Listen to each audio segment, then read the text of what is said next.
Tonight we are not chasing shootouts or legends. Tonight we are riding on garbage trucks before dawn, standing beside concrete pours at sunrise, and walking through laundries, fish markets, garages, vending routes, dumpsters, casinos, and quiet funeral homes. All the boring places that quietly made certain families very comfortable. This is a calm crime story about influence that hides in invoices, parking tickets, linen bags, and loading docks. Settle in, close your eyes, and follow the soft connections through garbage, cement, and laundry, the Mafia's most boring businesses. The city at dawn is half asleep and half pretending. Narrow streets between brownstones shine with last night's rain, and the only real movement comes from the slow roll of a truck painted in tired white. The driver takes a sip of weak coffee. The helper swings off the back, boots hitting the pavement with a soft thud. Metal cans rattle, lids clack. A gull complains somewhere over the river. It is a small empire starting its morning shift. No sirens, no shouting, no radio voice barking orders. Only the low engine idle and the scrape of steel on asphalt. This is how quiet power likes to sound. The neighborhood likes routine. Monday for this side of the avenue, Tuesday for the next. People do not think in those terms. They just know the trash vanished. It is simple. You put your bags out, and they go away. You pay the bill that appears, and it does not seem like a question. Behind that simplicity is a man named Carlo. He is not the boss from Whispered Legends. He is the man who phones the bosses, and who has learned that steady voices travel farther than loud ones. His office is on a second floor over a small storefront in Brooklyn, near the water, where trucks can come and go without drawing attention. The door is narrow, the stairs are steep. The sign downstairs says carting in plain letters, and the phone number is memorized by half the restaurant owners in the borough. Carlo starts his day with a clipboard and a pencil. No fancy suit, no need. A grey jacket, clean shirt, shoes that have walked many sidewalks. He checks names, routes, balances. He sees which diner is late, which nightclub is suddenly light on payments, which new bakery has opened and chosen a different hauler. He does not shout about it.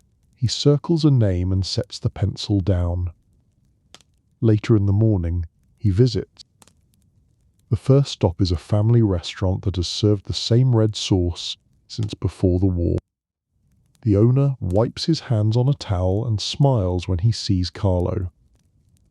They talk about the coffee. They talk about the rain. Carlo mentions gently that the balance is a little behind. The owner blushes, apologizes, explains that a supplier raised prices without warning. Carlo nods and says they will stretch it another month. He suggests in the quietest possible way that it would be simpler if they stayed on his company route plan instead of shopping around. By the time Carlo leaves, the owner feels looked after. The second stop is different. A nightclub that reinvented itself 3 times in 5 years. New lights, new sign, same late payments. Inside, the manager is smooth and restless. He tries jokes, excuses, a shrinking stack of bills. Carlo listens, patient. He does not talk about what happens if the trash is not picked up. He talks about what happens if some other company takes the job and starts asking questions about what goes into the bags, about bottles and receipts and papers that might land in the wrong hands. The manager understands. The balance will be cleared. The contract stays. Carlo is not alone in this work. He answers to men with older surnames and quieter habits. Some came from East Harlem corners, some from Brooklyn streets, some from New Jersey towns with big warehouses and small city halls. Long ago they learned that a city cannot argue with garbage. Trash has to move. Rats and smell and complaints make mayors nervous, So whoever makes the trash move on time every time earns a certain respect. In New York, if you wanted to run a private carting company for certain neighborhoods, you did not buy a truck and print cards. You entered what people quietly called the club. You paid the right fees, you stayed within your assigned blocks, you did not undercut the agreed rates. In return, your trucks did not break down mysteriously, your drivers did not find slashed tires, and inspectors found your paperwork comfortingly complete. From the sidewalk, none of this looked dramatic. It looked like men working hard at dawn. That was the point. There were friendly faces in city offices too. A clerk who knew which forms could rest in a drawer for a few extra days. A supervisor who suggested that a certain company was known for reliability and should handle the new contract. A council aide who enjoyed long lunches and understood that campaign donations arrived beside promises of clean alleys and tidy storefronts. These arrangements were not written on walls. They lived in nods, in envelopes under coffee cups, in long habits. You could stand on a Manhattan corner, watch the trucks come and go, and never see a single argument. On a gentle spring afternoon, Carlo meets that of those friendly faces in a diner near City Hall. The place smells of grilled onions and old coffee. A reporter counts coins at the counter. Outside, traffic mumbles past. They discuss an upcoming bid for waterfront routes. The city man mentions that some members want to invite companies from outside. Carlo smiles politely and points out how disruptive it could be to have strangers handling peer pickups, how it might create confusion with unions, schedules, and storage. He speaks about stability and public health. He never mentions anything harsher. By the end of the lunch, the city man agrees that stability matters. That night, in a back room above the carting office, Carlo sits with two older men whose names are not on any door. One has hands marked by work, the other wears simple glasses and listens. They go over numbers, bids, and the list of companies allowed to submit. Some names are circled, others are crossed out. "We keep it calm," one of the men says. "No noise. If someone wants to be brave, they find their trucks waiting behind long lines of inspectors. That is all." Carlo nods. Calm is his specialty. The real trick is that the service works. If a restaurant needs an extra pickup after a busy weekend, the truck appears. If a hotel complains about a missed collection, Carlo calls the driver and the route is adjusted. Holidays, storms, blackouts, the trash still moves. Out-of-town companies rarely keep that rhythm because they do not know which alleys flood or which super expects a knock at the door. So the city stays attached to its quiet cartel without ever using that word. On Staten Island, where landfills rise like artificial hills, workers in boots and masks wave trucks into place. A few supervisors understand which loads to weigh with a generous eye and which to measure firmly. Weight becomes numbers on a page, and numbers can be guided as long as nobody gets greedy and no one stops the flow. At home, Carlo lives in a brick house on a quiet block. Neighbors see him as the trash man in the best sense, reliable, respectful. His wife manages the children, school and church, and visits to grandparents. On summer evenings, he grills in the yard and waves to the man next door. No flashy cars, no guards, no drama. When a new carting company tries to underbid in one of his best neighborhoods, the response moves like a slow tide. First, a conversation. One of Carlos' people visits the newcomer. Explains the way things are done. Very polite. Suggests a different set of streets to try. Offers an introduction to a safer patch. The newcomer refuses. Second, delays.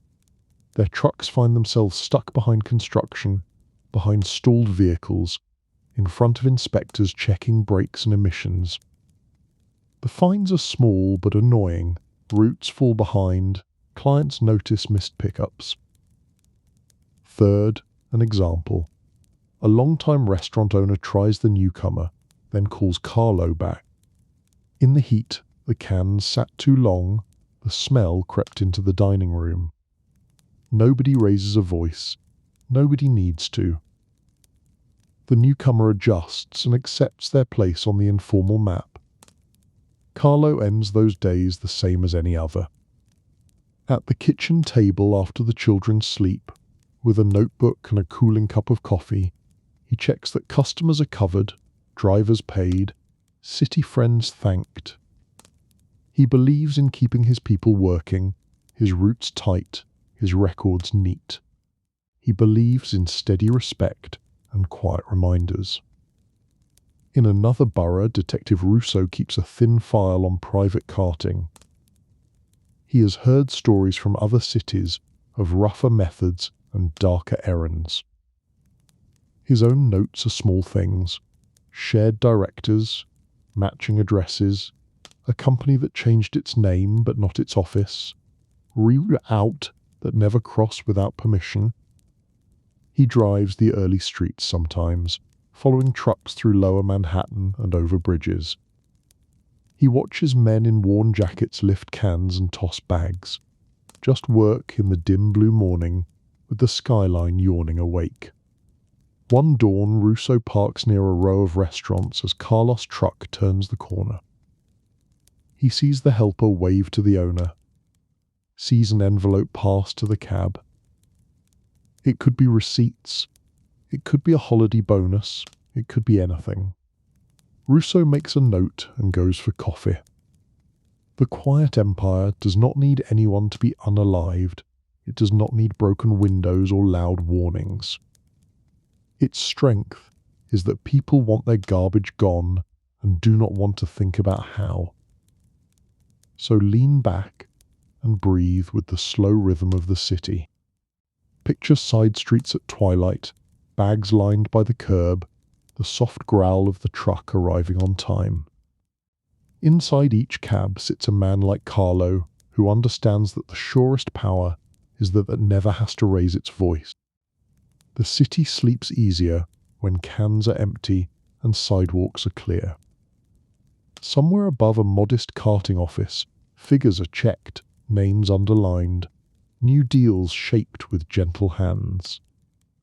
For now, rest with the thought that beneath the humming lights the garbage keeps moving on schedule, and the quiet empire keeps its promise to make the mess vanish before morning. Chapter 2: Concrete Dreams and Slow-Setting Deals.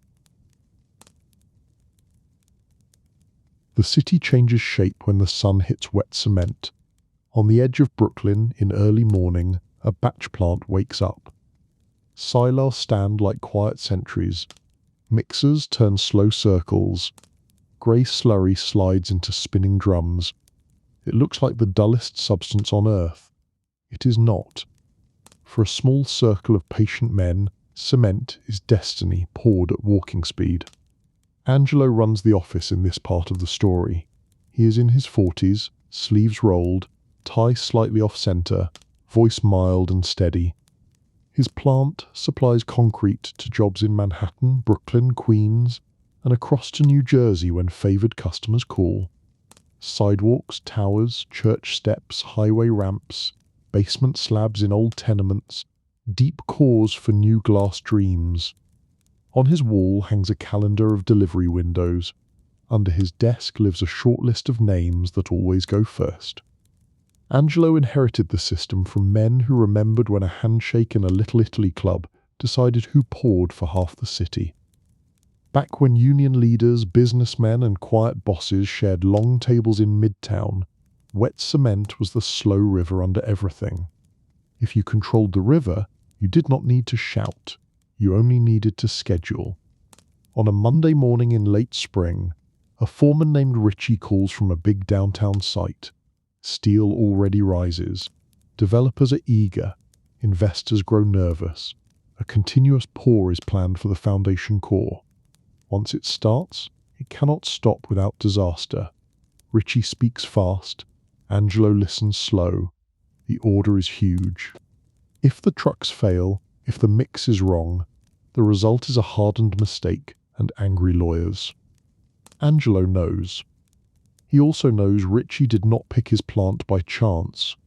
Richie had been told, very softly, that he was in, as long as he remembered who kept him from bad bids and late trucks. Angelo looks at the board. Many smaller orders can move. Sidewalk patches, parking lot repairs, a church basement. They will wait. He clears the line for Richie, calls allied companies for backup trucks, lines up drivers he trusts. He talks only about reliability, not about power.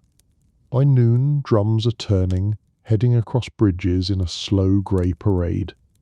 The union representative for the drivers stops by the office. An old friend. They drink coffee at the metal desk. The drivers want fair hours, safe trucks, solid checks. Angelo wants peace. The arrangement is simple. The important jobs never miss their loads.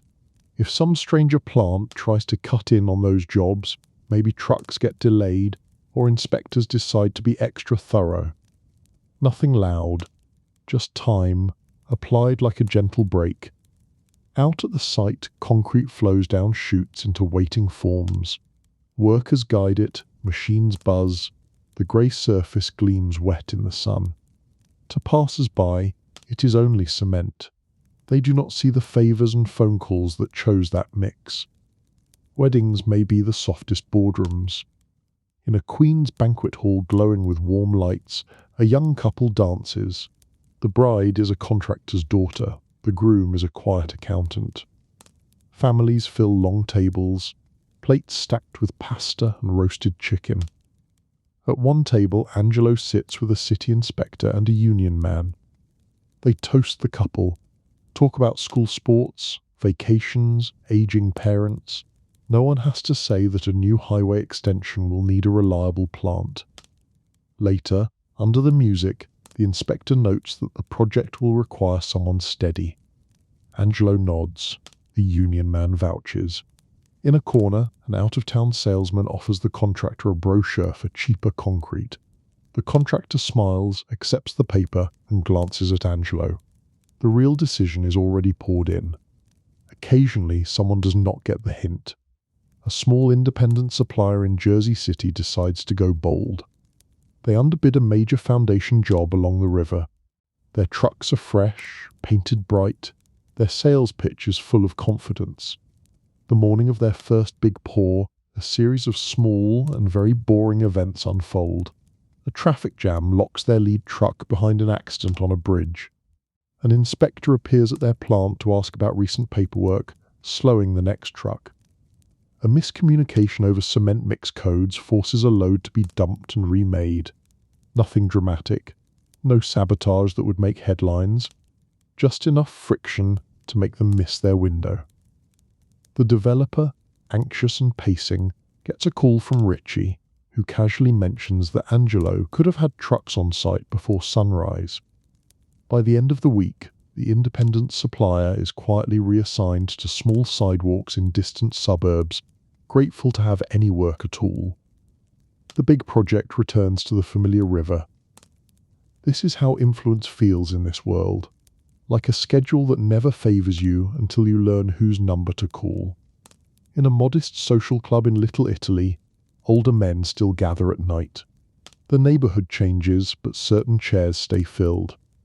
They remember when families divided trades the way they divided streets. Garbage routes here, concrete plants there, docks, trucks, night spots all assigned.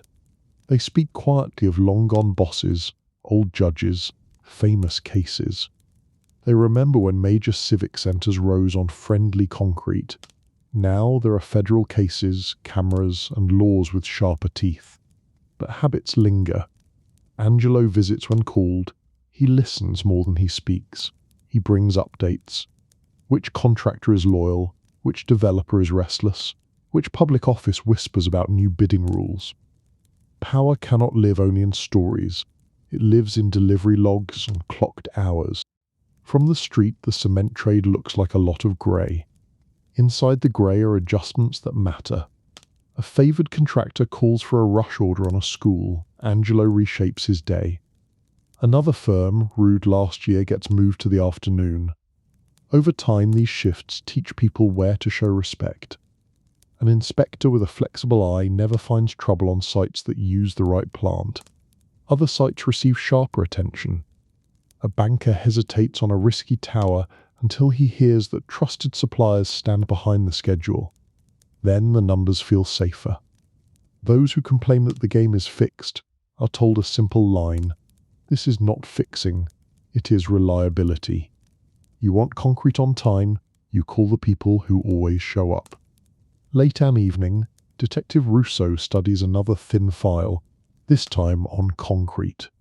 Names of plants, unions, consultants, addresses that repeat. Nothing explosive, just quiet links.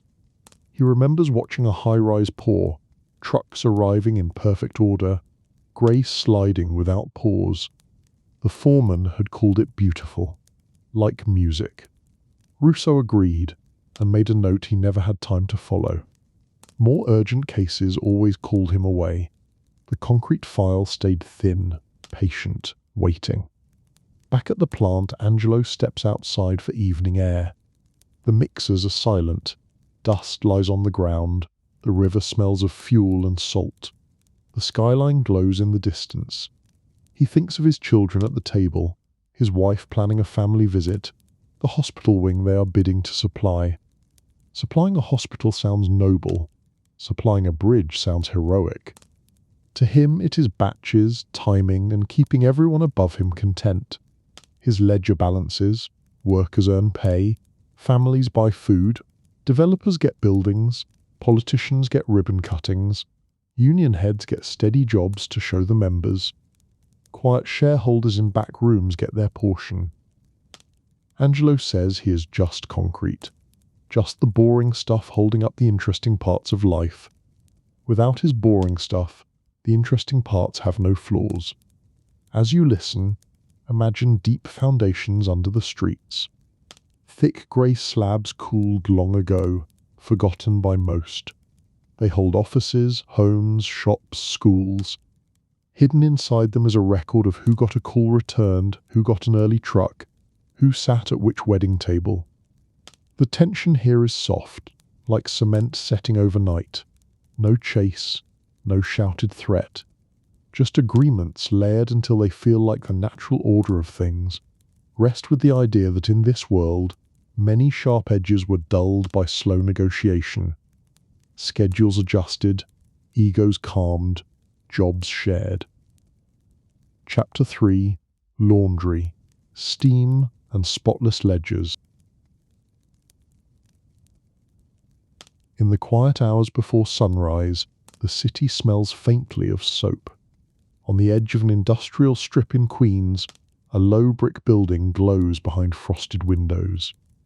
Inside, rows of metal machines turn slow circles. Steam drifts up in soft clouds. The sound is a steady hush and hum, like distant waves rolling in and out on a cotton shore. This is the central linen service, or at least that is what the painted sign says. Hotels send their sheets here. Restaurants send tablecloths, napkins, uniforms. Hospitals send gowns and blankets. Every day, trucks arrive burdened with the small evidence of life lived in public. No one outside pays much attention. It is just laundry. Inside, a man named Vincent walks the floor with a clipboard in his hand and a faint smile that could mean anything. Vincent is in his 30s, thin, neatly dressed, with sleeves rolled just enough to show he is not afraid of work. His hair is combed, his shoes are clean, and his voice never needs to rise above the sound of the machines. He knows every client code by heart.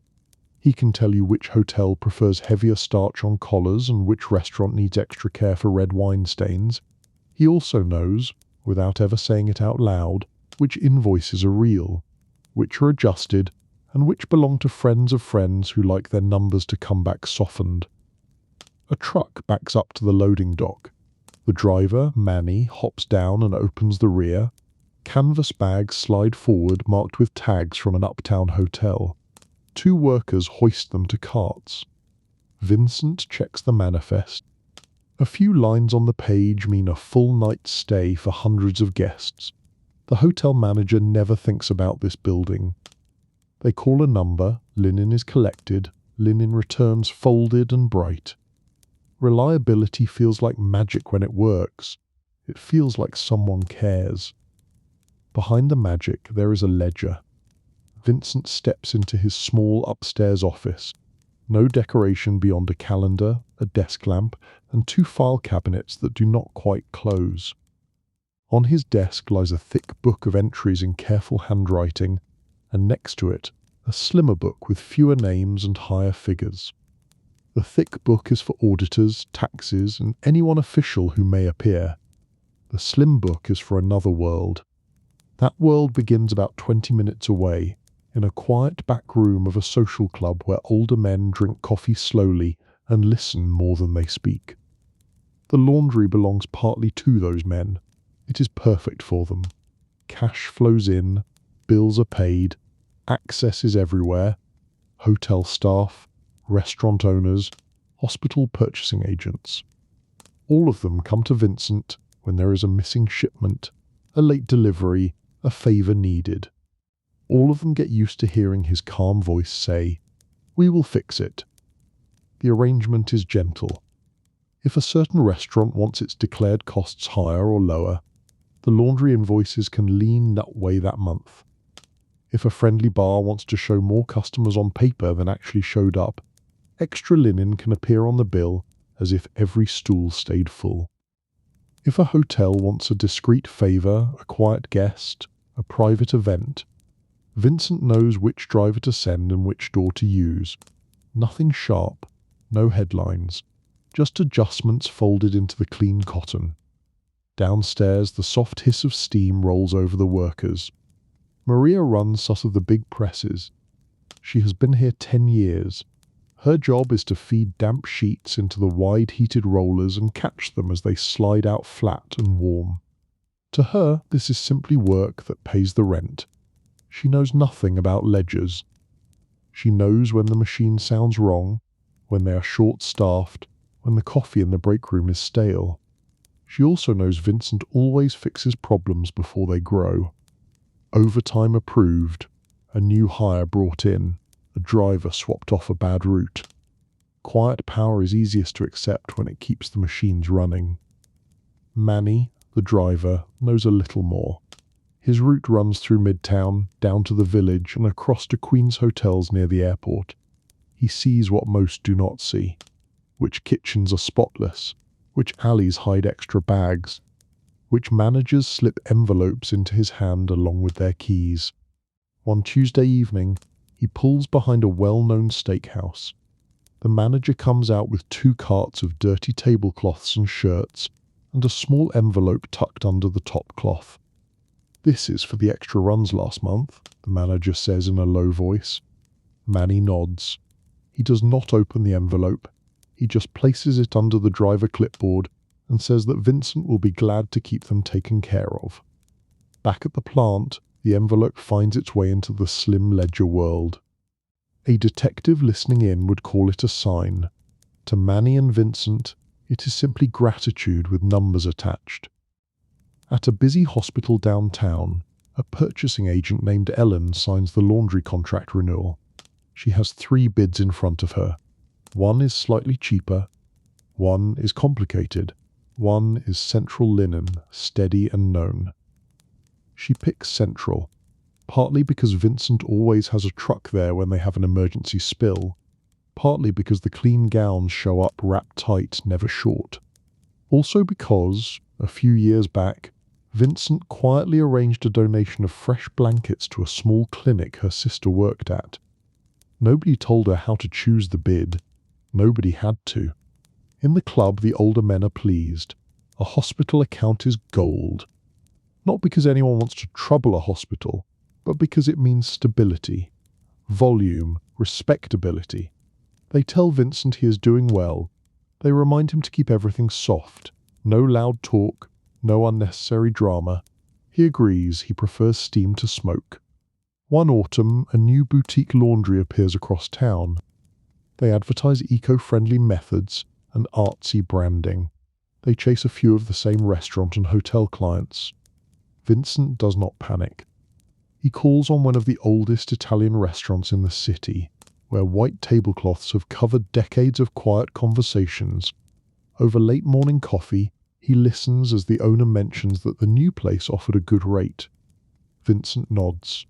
He politely reminds the owner how Central never missed a pickup in winter storms, never lost a box of chef jackets, never left them short on a sudden holiday crowd. He also notes how confusing it can be to split orders: linen lost in transit, mixed bags, limited accountability. The owner stirs his coffee, frowns at the memories of past mix-ups with other vendors. He agrees to stay entirely with Central. That afternoon, the boutique laundry receives a gentle phone call. A friendly voice suggests focusing on residential customers, small cafes, places without long-standing arrangements. The message is very polite. They get the message. Somewhere in Brooklyn, Detective Russo adds a page to one of his quiet files. This is about service companies connected to familiar last names. He notes Central Linen, notes a shared address with a small holding company tied, years ago, to a man once mentioned in a federal case. Notes that several respected restaurants all use the same laundry despite having offers for cheaper options. None of this is enough for a charge. It is an outline of a pattern. He drives by the plant one night, sees steam curl softly into the cool air, sees Manny backing a truck in while humming along with the radio. Just laundry, he thinks, then writes down the plate number anyway. Inside, Vincent goes through the ledgers with methodical care. He checks that the declared revenue looks sensible, not too high for their size, not so low to raise suspicion. He checks that the extra envelopes balance out with the expectations of his silent partners. He checks that staff wages are on time. He understands something important. If you want to stay in business in his world, you keep the people who fold the sheets and drive the trucks content. They are the ones who could talk if they ever felt mistreated. So he does not mistreat them. In its own way, the laundry tries to be fair. One winter, a housekeeper from a small hotel loses her coat and pay envelope, both taken from the staff locker room by an unknown hand. The hotel shrugs. Vincent hears about it when the woman, close to tears, mentions it to one of his drivers. A week later, a plain envelope finds its way to her through the hotel office, containing enough money to cover what she lost plus a bit more. No note. No explanation. Vincent marks a figure in the slim ledger and considers it a cost of keeping the world calm. He does not want frightened people, he wants grateful ones. In the late evening, when the final loads are folded and stacked, the plant quiets. The last of the steam thins out under the ceiling lights. Machines slow and stop, floors are mopped, carts are lined in rows like patient animals waiting for morning. Vincent stands by the loading dock doors and breathes in the faint mix of detergent and metal. He thinks of the hospitals that will open their clean linen cupboards in the morning, the hotels that will strip beds and find no shortage, the restaurants that will lay out fresh cloths as if they appear by magic.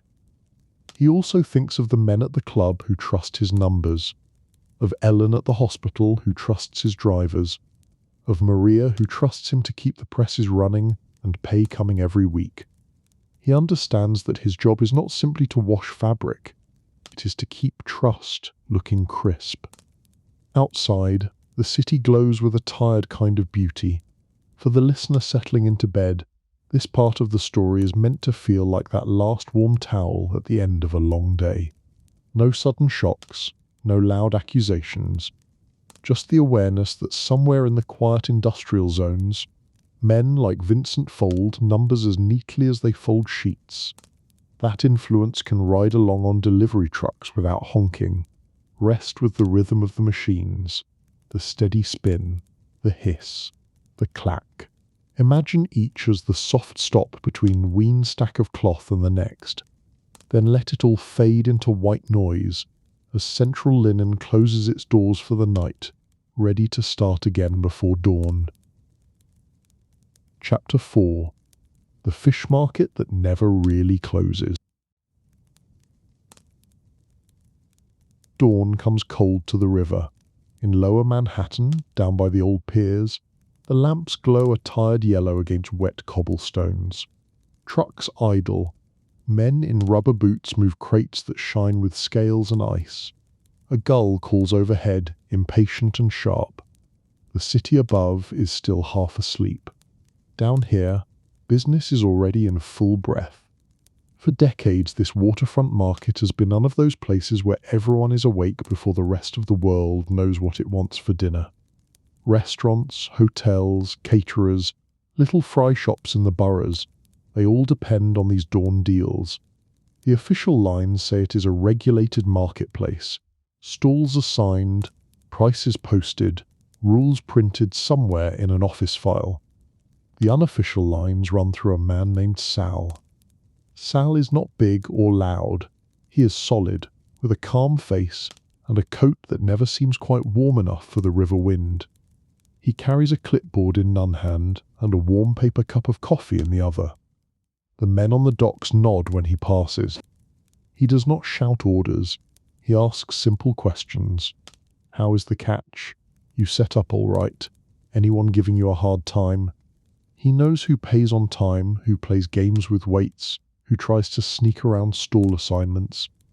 He also knows which quiet offices uptown like their fish contracts steady and their complaints minimal. The market, in theory, belongs to the city. In practice, it belongs to routine. A stall owner named Tony is laying out boxes of ice and striped bass. He has been here since he was a teenager. He remembers his father paying men for the official stall fee and another man for something less official that came with protection and predictability. Over time, the second payment started feeling as normal as rent. Now Tony pays Sal. It is not described as protection. It is described as order. No confusion over who stands where. No surprise rival blocking the front with a truck.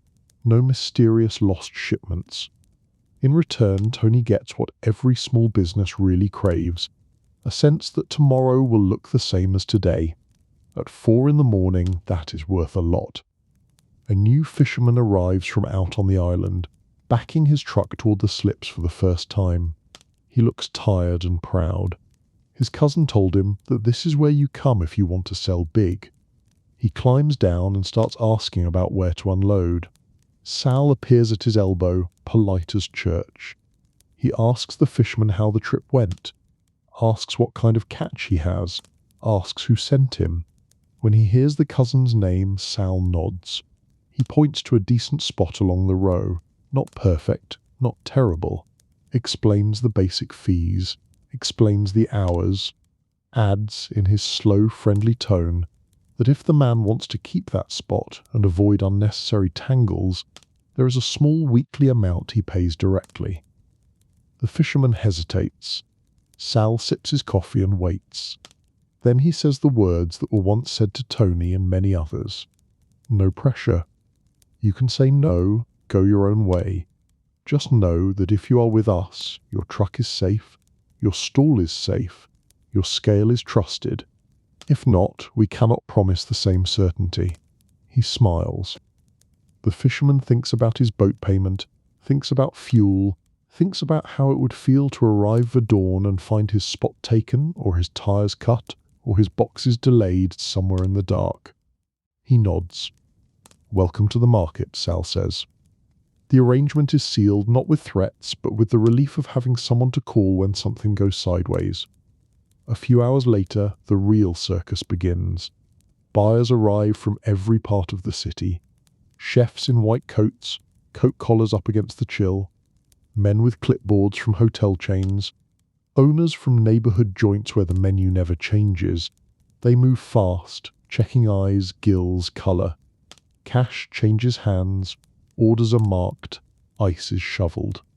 Those who respect the quiet order find their favorite stalls easy to reach. Trucks clear a path. helpers wave them through. Those who try to muscle in or haggle too hard often seem to pick the slow line, the stall that runs late, the truck blocked in at the wrong moment. Nobody yells. The river clock just runs differently for different people. A city inspector pays an early visit once a week.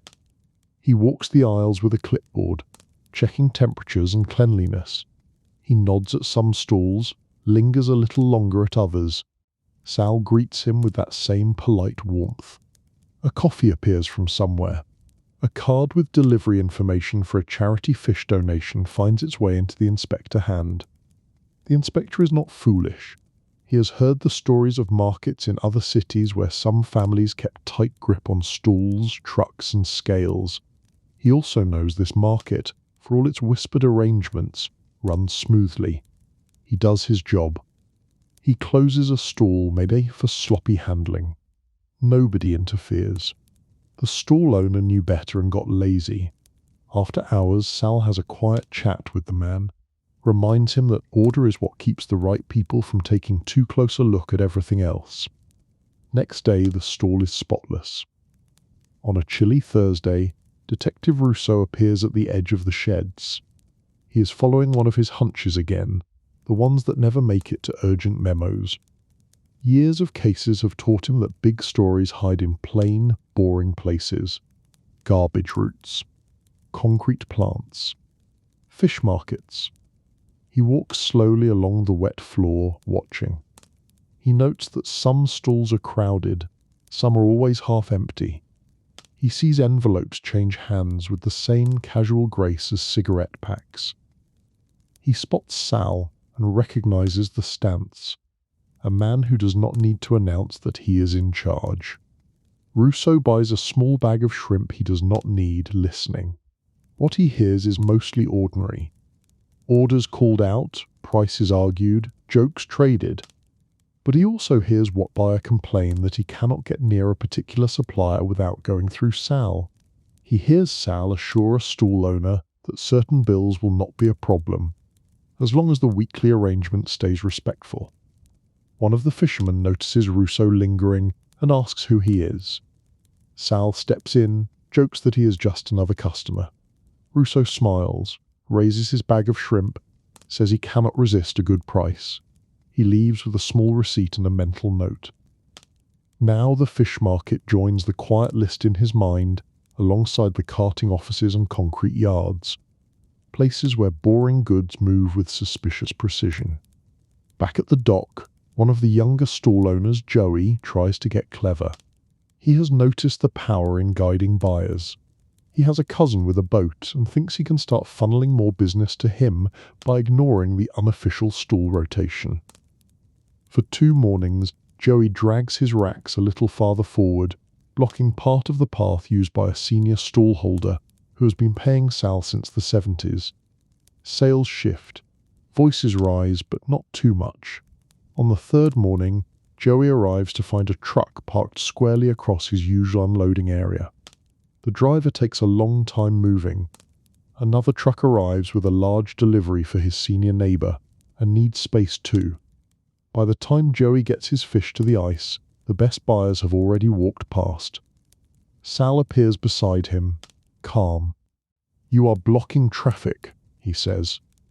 "This market runs on traffic." Joey grumbles something about needing better position. Sal listens, then explains in a level tone that those positions are not taken on a first push basis, that everyone here plays their part so that nobody has to wake up to anything worse than a bad price. He does not mention broken anything. He does not need to. He just says, "You come back to your spot tomorrow and everyone gets to work in peace." Joey looks at the slow morning, the unsold fish. He says fine. The next day he is back where he started. Traffic flows, the lesson settles in. A few nights each month, Sal visits a small restaurant nearby where many of the dock workers end their shift. He sits at a corner table with 2 older men whose names are known only to those who need to know them. They eat simple meals, pasta with clams from the very market they guide, bread, wine poured discreetly. Sal reports in a level voice. Which stalls are doing well? Which boats are reliable? Which buyers are thinking of going around the usual channels? The older men are pleased to hear that the market remains calm. They remember when control here was sharper, when crates were reminders and warnings louder. Those days brought too many headlines. Now they prefer this slow version. Fees that look like stability charges. Favours that look like charity. A market that City Hall can praise as efficient. If anyone asks who keeps it that way, the answer is simple.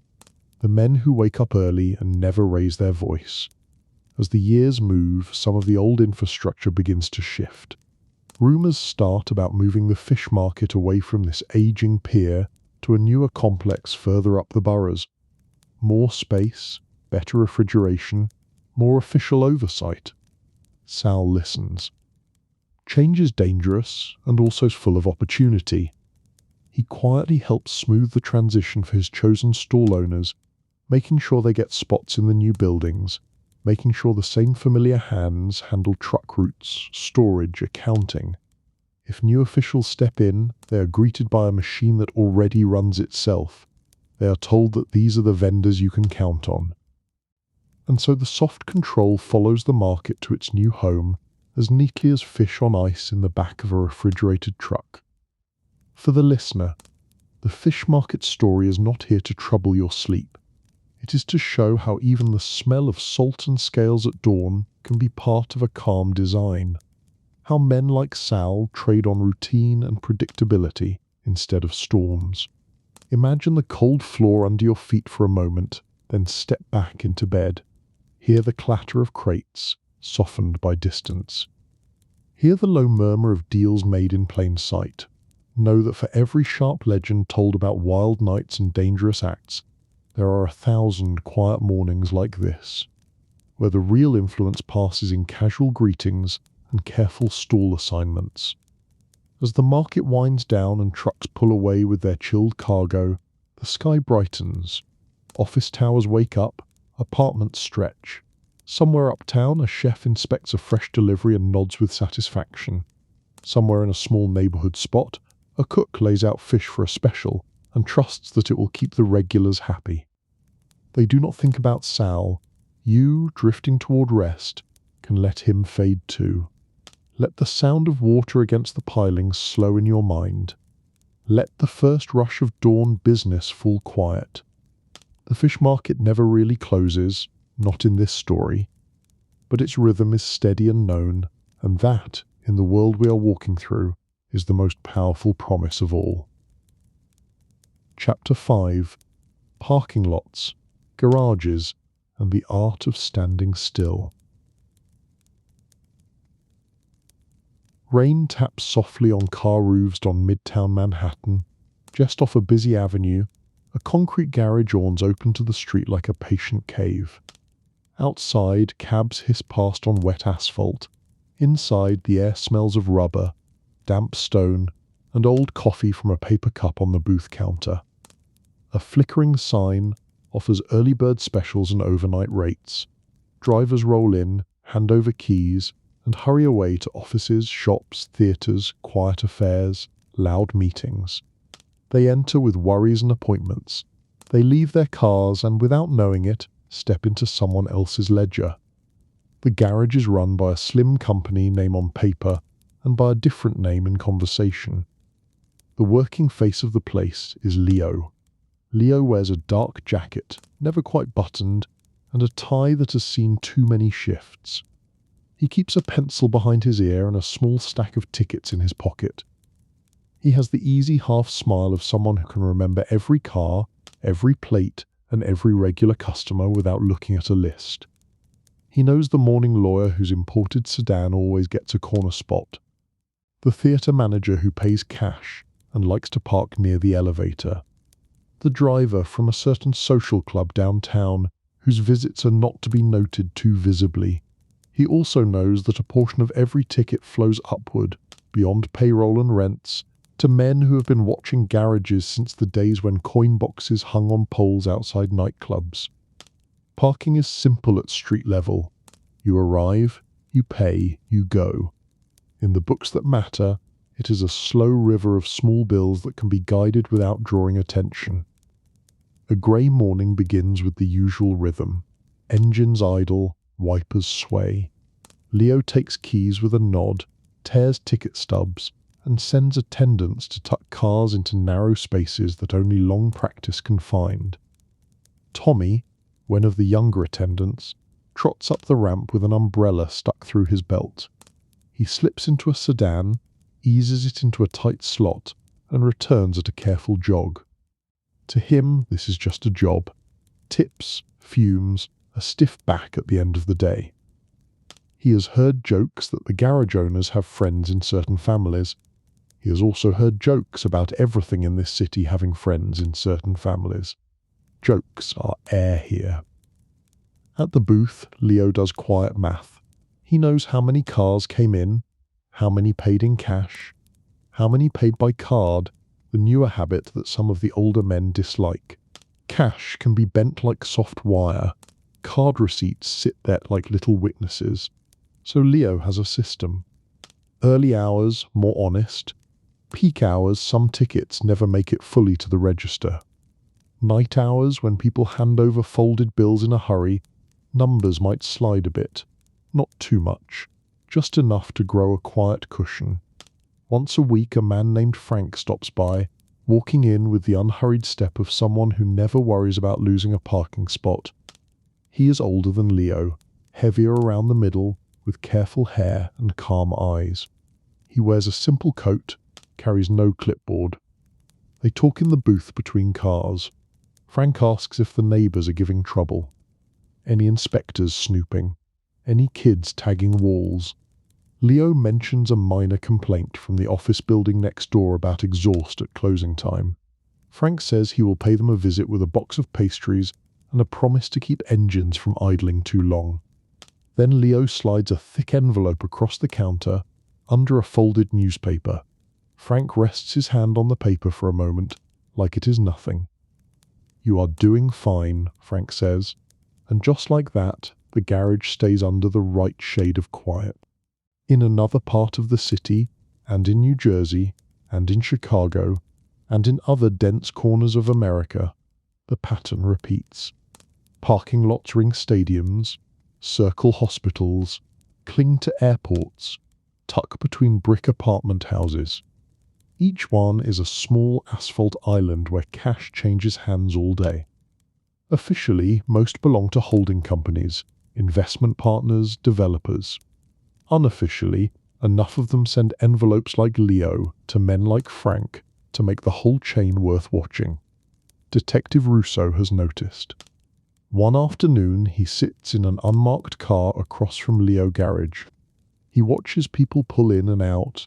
He times the flow, cross-checks in his mind how many stubs he guesses against what he suspects ends up on paper. He is not trying to shut down a garage. He is mapping how small places like this add up to larger things. An attendant jogs up. Russo flags him over and asks the rate for an hour. The kid rattles it off, polite but distracted.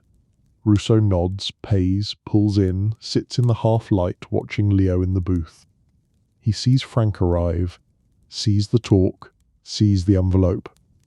He notes the time, the plate, the face. Another line on another quiet chart. But other cases tug at him. Urgent ones. Parking always looks manageable compared to sirens. The men above Leo understand that perfectly. In an office far from the damp concrete of the garage, pages are laid out across a table. On each page, a different company name. Long strings of words that sound harmless. One controls 5 garages in Manhattan. Another, 7 lots in New Jersey near the bridges and tunnels. Another, 3 structures near a major stadium.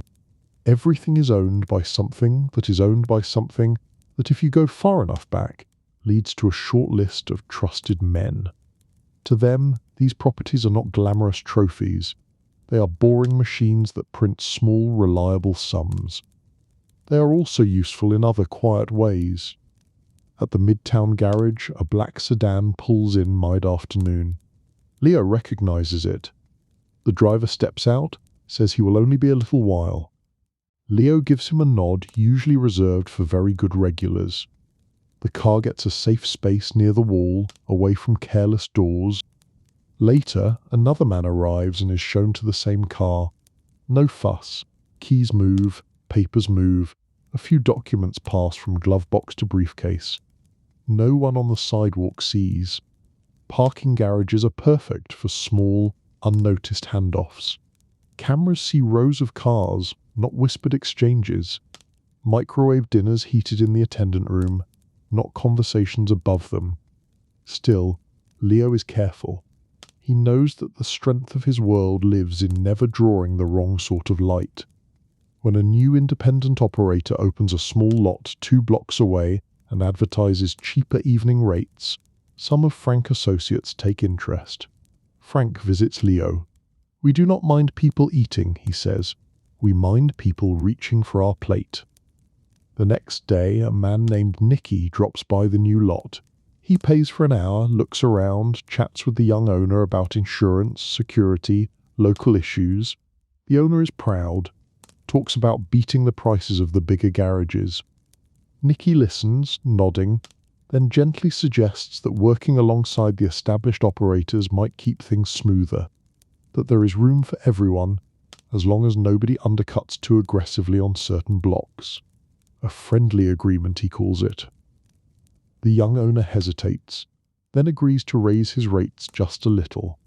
He decides he would rather not test what unfriendly looks like.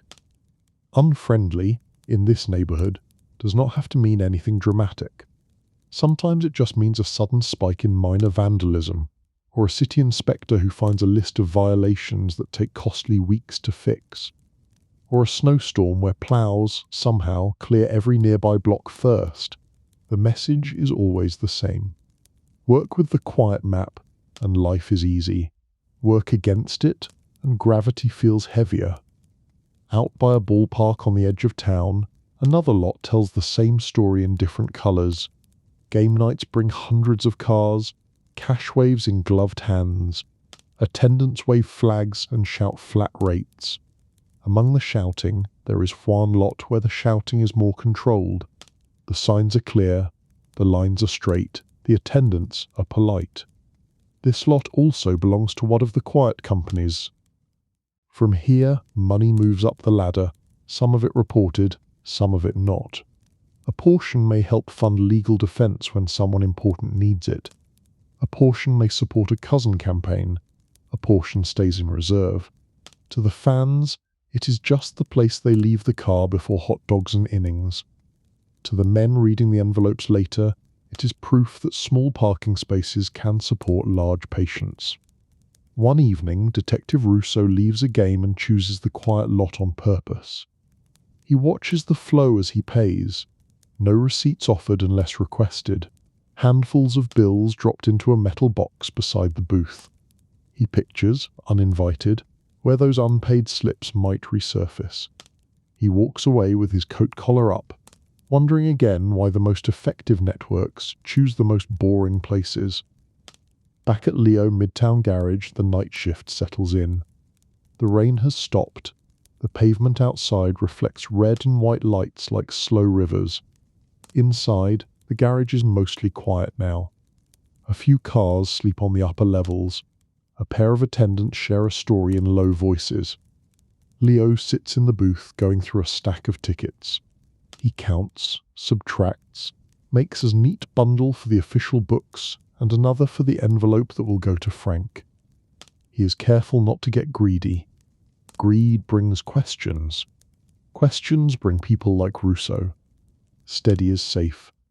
As the clock creeps past midnight, a lone sedan pulls in. The driver looks tired, maybe from work, maybe from something else. "I will only be an hour." Leo gives him a nod, takes the keys, hands a ticket. He does not need to know the rest. That is another quiet use of garages. They hold stories without ever telling them. For the listener sinking deeper into the pillow, this chapter is a walk through dim, stacked levels where nothing explodes and nothing chases you. Just cars resting, strangers passing, and a handful of men who understand how to turn standing still into a business model. Imagine the soft echo of footsteps on the ramp, the clink of keys on a hook, the low, distant city sound pushed back by concrete walls. In that echo, deals are honoured, maps are kept, and envelopes change hands with no raised voices. As you drift, let the image fade to a single booth light in a wide, quiet garage. Leo closing his ledger, turning the sign to closed for the slowest hours. Above him, towers glow. Below him, nothing moves. The money from these parked cars has already moved where it needs to go. You, on the edge of sleep, can let the garages blend into the background of the city in your mind. Safe, boring, and precisely how certain people like it. Chapter 6. Vending machines, jukeboxes, and background music. Neon has a way of softening the dark. In a corner diner on a Queens Avenue, a row of glowing rectangles hums beside the door. Soda in glass bottles, candy bars, little bags of chips. Next to them, a jukebox waits with its quiet promise of songs to fill the room. The coffee is strong, the eggs are basic, and the night is held together by light and sound.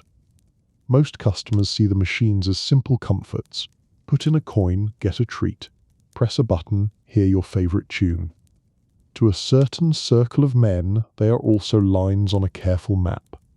This part of the story belongs to Benny. Benny is not large, not small, not loud. His most notable feature is that everyone seems to know him without remembering when they met. He wears neat shirts, carries a ring with too many keys, and smells faintly of machine oil and cologne. He services jukeboxes, cigarette machines from an earlier era, snack machines in bowling alleys, soda machines in laundromats, game cabinets in bar corners. If it blinks, takes coins, and plays a tune or gives a snack in certain neighbourhoods, there is a decent chance Benny has a key to it. Late one evening he steps into the diner. The bell on the door rings once. The waitress nods. The owner lifts a hand without pausing in conversation. Benny walks straight to the jukebox.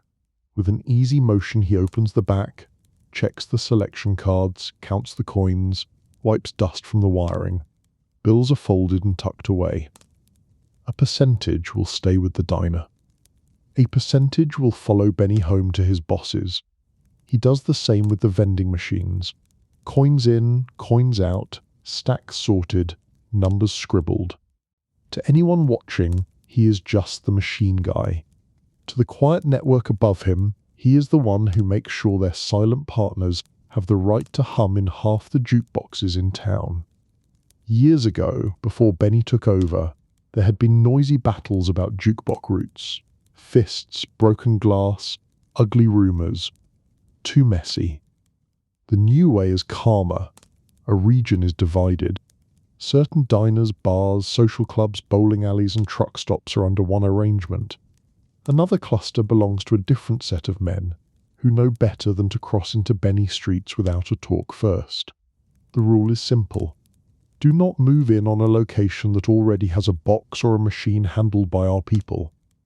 Ask before you place anything that takes coins. In return, you get service. Machines that never sit broken for long. Fresh records. Candy that is not older than the customers. Owners like the stability. In that Queen's diner, the owner, Mrs. Romano, walks over as Benny closes the jukebox. She asks about a new song her nephew likes. Some soft soul tune that has been playing on the radio. Benny smiles, says he can add it to her box next week. People will pay to hear it, he says. She nods, pleased. She knows that a portion of the quarters leaving the jukebox never show up on her books. She also knows that when a drunk customer once shoved the machine and cracked the glass, Benny had a replacement front installed by the next afternoon. No question. She will not be switching vendors. Across the river in a New Jersey bowling alley, the lights glow a little harsher. Families in rented shoes roll frames. Teenagers lean against pinball machines and old arcade cabinets. Here too, Benny has keys. He moves through the rows with a casual air, checking coin boxes, wiping screens. He jokes with the manager, hands over the alley share, tucks the rest into a plain bag. Outside, in the damp night, a man waits by a dark sedan. Benny gets in. The man is called Artie. Older, deliberate, wearing the patient expression of someone who has listened to a lifetime of excuses and stopped accepting many. He asks how the week looks. Benny gives modest totals. Artie nods. Vending is never the big money, Artie says, but it is good glue. Glue is his word for the way small things hold larger structures together. A jukebox in a bar earns coins and hears conversations. A game cabinet in a club gives the younger cousins a reason to stop by. A soda machine in a warehouse break room is a reason to visit, check in, see which trucks come and go. Machines are excuses that do not look like excuses. One afternoon, a sales rep from a clean new vending company walks into the Queen's diner. He has shiny brochures and promises lower commissions. He talks about fresh branding and national service. Mrs. Romano listens politely. She says she already has a vendor. She says he is dependable. The rep insists. Offers to remove the old machines at no cost. She shakes her head. After he leaves, she calls Benny. An hour later, Benny is there with a calm smile. He thanks her for the loyalty. He also quietly takes down the name of the ambitious rep and the company on the glossy card. That name circulates. Soon the rep finds that every promising location he calls on in certain neighborhoods has suddenly become very loyal to its current vendor. Doors that opened easily elsewhere feel stuck here. If he pushes, someone like Artie may invite him for coffee. Coffee and a friendly talk about territories, shared interests, and how nobody wants broken machines or misunderstandings. Most reps decide there are easier parts of the map to color in. Meanwhile, Detective Rousseau begins to notice an odd pattern in his off hours. He has never been able to turn off the part of his mind that marks down little details. At a diner in Brooklyn, he drops a coin in a jukebox, and the label on the back has the same small distribution company name he saw at a bar in Manhattan and a bowling alley in Queens. Different neighborhoods, same supplier. He sees arcade machines near a pier with the same tiny sticker. Soda machines in a factory cafeteria with the same phone number. It could be just a successful company, or it could be another strand in the same web. He runs the name through his office system on a slow day. The machine spits back a list of offices and addresses. One of the holding companies links, barely, to a name Rousseau has seen in his carting and concrete files. He frowns, but the connection is thin. Nobody is being hurt. Nobody is complaining. If anything, most of the places look safer and better run than their competitors. Rousseau files it away in the cabinet of things that add up someday. Back in the field, Benny is doing his rounds on a rainy night when one of his machines jams. At a shabby bar under an elevated train line, a jukebox dies in the middle of a ballad. The drunkest regular bangs his fist on it. The owner curses softly. Benny arrives within the hour. He opens the back, pulls a fuse, checks the wiring, cleans the coin track. Talks easy with the owner the whole time. When the music clicks back on, the bar cheers as if he has performed a magic trick. He laughs, waves it off, and quietly empties the cash box while attention is on the song. Service is half the business, the other half is presence. In those same bars and diners, Benny hears names. Hears which truck drivers complain about new fees, which clerks grumble about an investigation, which kids brag about a score they made boosting car radios. Most of it is noise. Sometimes, once in a while, a piece of information floats up that Artie will want to hear. Not about songs. About which corner might need calming, which cop might be curious. The machines are ears that everybody feeds without thinking. In Las Vegas, under a different sky and brighter signs, cousins of Benny walk casino floors, checking jukeboxes in lounges and snack machines in back hallways. The amounts there are bigger, but the idea is the same. Control the small things, and you are always welcome backstage. One year, a reform-minded council member in a northeastern city notices that most jukebox contracts run through a handful of companies rumored to be connected to families spoken of in federal hearings. He announces a push for open bidding. Upstairs, above a cafe, Artie reads the article and sighs. He tells Benny there will be paperwork. They prepare neat, respectable proposals, they trim obvious ties, they put loyal clients on record as references, they are careful. When the dust settles, some contracts go to shiny new firms, many stay where they have always been. Because when a diner owner or bar manager is asked to choose, the deciding memory is not a headline, it is who showed up that night the machine broke down. While all this turns quietly, the life of the jukebox itself evolves. Records give way to cassettes, then discs, then digital systems. Machines grow smaller inside and simpler to service. Benny's keyring changes, but his role does not. Route driver, collector, mechanic, listener. He grows older, trains a nephew. By the late 80s, some bars swap heavy jukeboxes for sleek new units with tiny screens. The glow changes, but the coin slot still waits like an open palm. In a soft twilight scene near the end of that decade, Benny sits in an empty diner after hours. A plate of eggs in front of him, his keys on the table. Mrs. Romano is closing up. She thanks him for all the years of fixing things before they truly broke.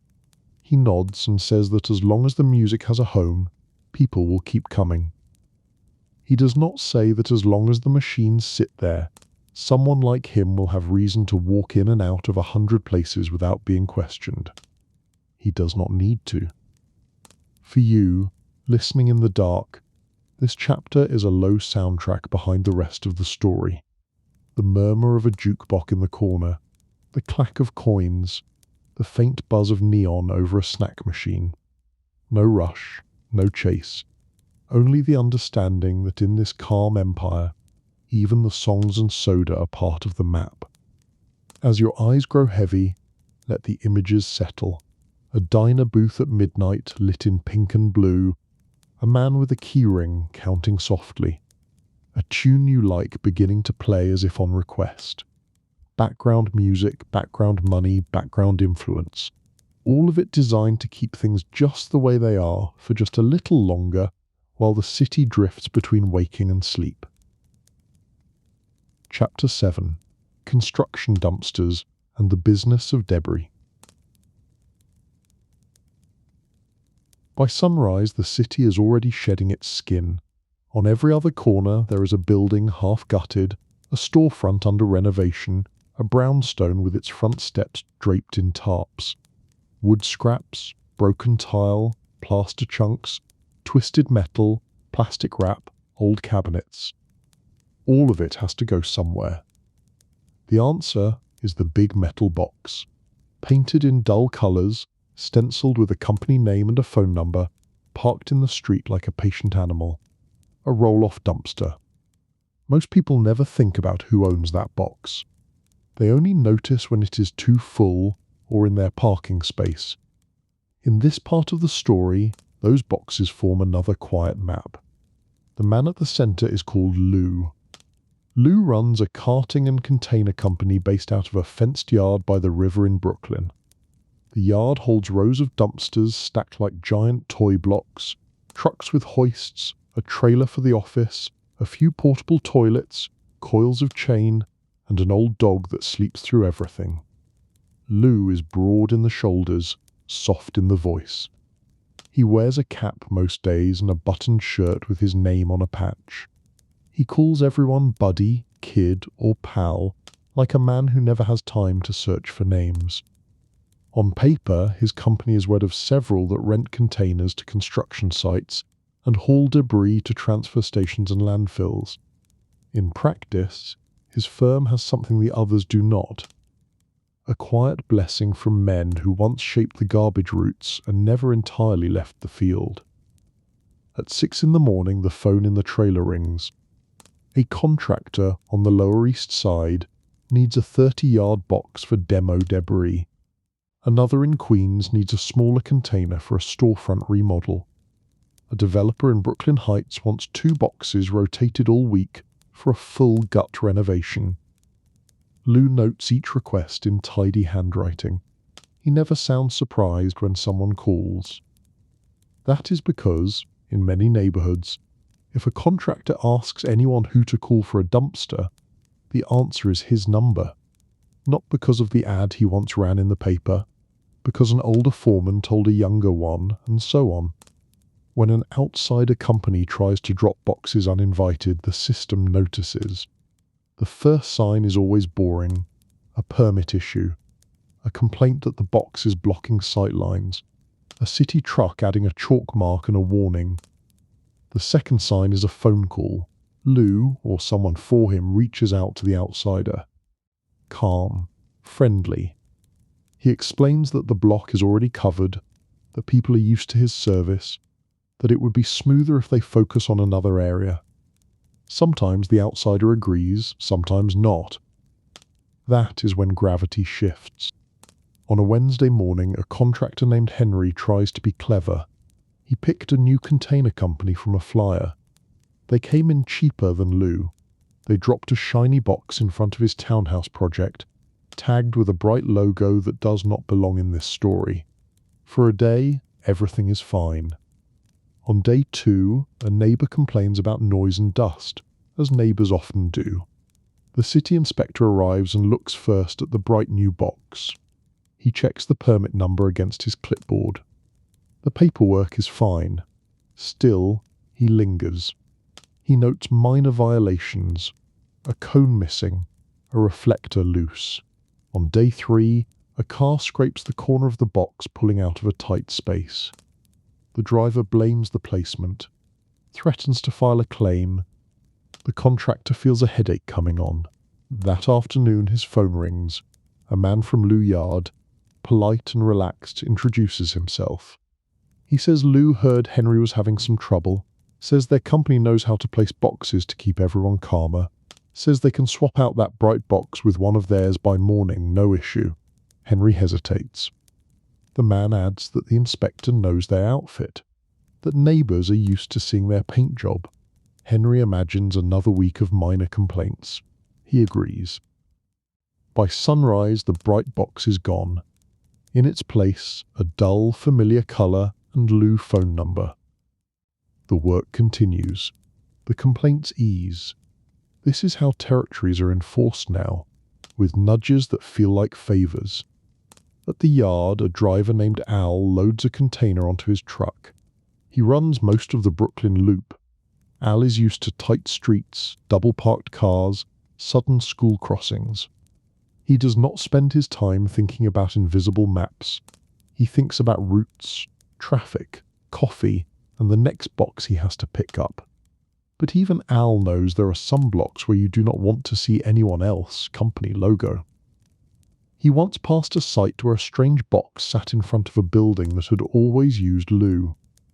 He mentioned it when he got back. By the end of the day, calls had been made. A week later, Lou boxes were back. Nobody ever told Al what exactly happened in between. He did not need to know. Inside a small office on the second floor of the yard trailer, Lou meets with 2 men who are older than him and dressed simpler. They sit at a metal desk and drink coffee from paper cups. Lou goes over numbers, how many containers are rented, how many sites are new, which developers are paying promptly. He also points out the names of a few contractors who like to play both sides. The older men listen. One of them reminds Lou to keep things reasonable, to leave small jobs alone if they want to try a different company, to focus on the big sites and key streets. "We are not greedy," the man says. "We are organized." Lou agrees. Organization, in this sense, means that when a big project starts, The phone numbers on the boxes are already decided before the first hammer swings. It also means that the debris itself sometimes travels with a story. Most loads are just plaster, wood, metal, brick. Some might carry items people prefer not to have seen twice. Old records, old equipment. Things that vanish nicely inside a torrent of rubble. Lou does not advertise that service. He does not need to. Contractors who understand how the world works know which company lets them sleep at night. One afternoon, a small community group complains to the city that certain blocks always seem to have the same container company, and that their trucks run heavy and loud. A council aide calls for a review of carting contracts and debris hauling. Detective Russo sees the memo cross his desk. He has been carrying threads from garbage, concrete, and laundries. Dumpsters fit the pattern like another puzzle piece. He takes a ride to Lou Yard. From the sidewalk outside the fence, it looks like any industrial lot. Stacks of boxes, diesel trucks, a dog sleeping on a pallet. Lou comes out when he hears a car idle too long at the gate. Russo shows plain identification, says he is looking into waste hauling practices. Lou is courteous. He talks about permits, safety rules, recycling targets, offers to email copies of his compliance documents, mentions that they donate bins for local cleanups sometimes. Russo walks the perimeter with his eyes, sees nothing dramatic. He knows from past cases that if there is anything more here, it will not be sitting on top of the pile waiting for him. He thanks Lou and leaves. In his car, he scribbles the company name next to a few others in his notebook. They all have that same quality, boring and everywhere. That night, Lou receives a phone call from one of the older men. They heard about the visit before he even took off his boots. He says Russo came by, asked routine questions. The voice on the other end tells him not to worry, tells him to keep his paperwork clean and his drivers careful. Attention passes, it always does, if you are not greedy. On a narrow street in Brooklyn, a renovation project runs into a different kind of trouble. Residents are tired of the noise. They complain about dust. They complain that the dumpster takes up 2 parking spots. Lou sends a man named Eddie to talk to them. Eddie rings doorbells, listens to grievances, nods. He promises earlier pickups, closer lids, less mess. He shifts the box a few feet to open no extra space. The mood softens. Eddie reports back that the neighbors are calmer. This too is part of the system. Soothing small fires before anyone thinks to ask bigger questions about why every big green or blue box has the same phone number. Occasionally, there is a contractor who thinks yelling will fix things. He calls Lou, angry about a late pickup, threatens to take his business elsewhere. Lou listens. He apologizes for the delay, offers a discounted haul, better timing on the next box. If the contractor stays loud, Lou suggests, very gently, that not every company can offer the kind of smooth relations with inspectors and neighbors that his can. Usually that is enough. For the few who still decide to switch, the path ahead tends to collect small annoyances. Most come back. By the late evening, the dumpsters stand full and silent. Trucks rumble through dark streets, hauling away the day fragments. Old walls, old tile, old wires. In distant transfer stations, debris is pushed into higher piles by heavy machines. Among all that noise, there is a calm in knowing that someone has already decided where each load will go. Lou sits in his trailer office with a pen and a calculator. He is not thinking about legends. He is thinking about tonnage, fuel, tipping fees at the dump, how many boxes need repainting, which drivers are due a raise.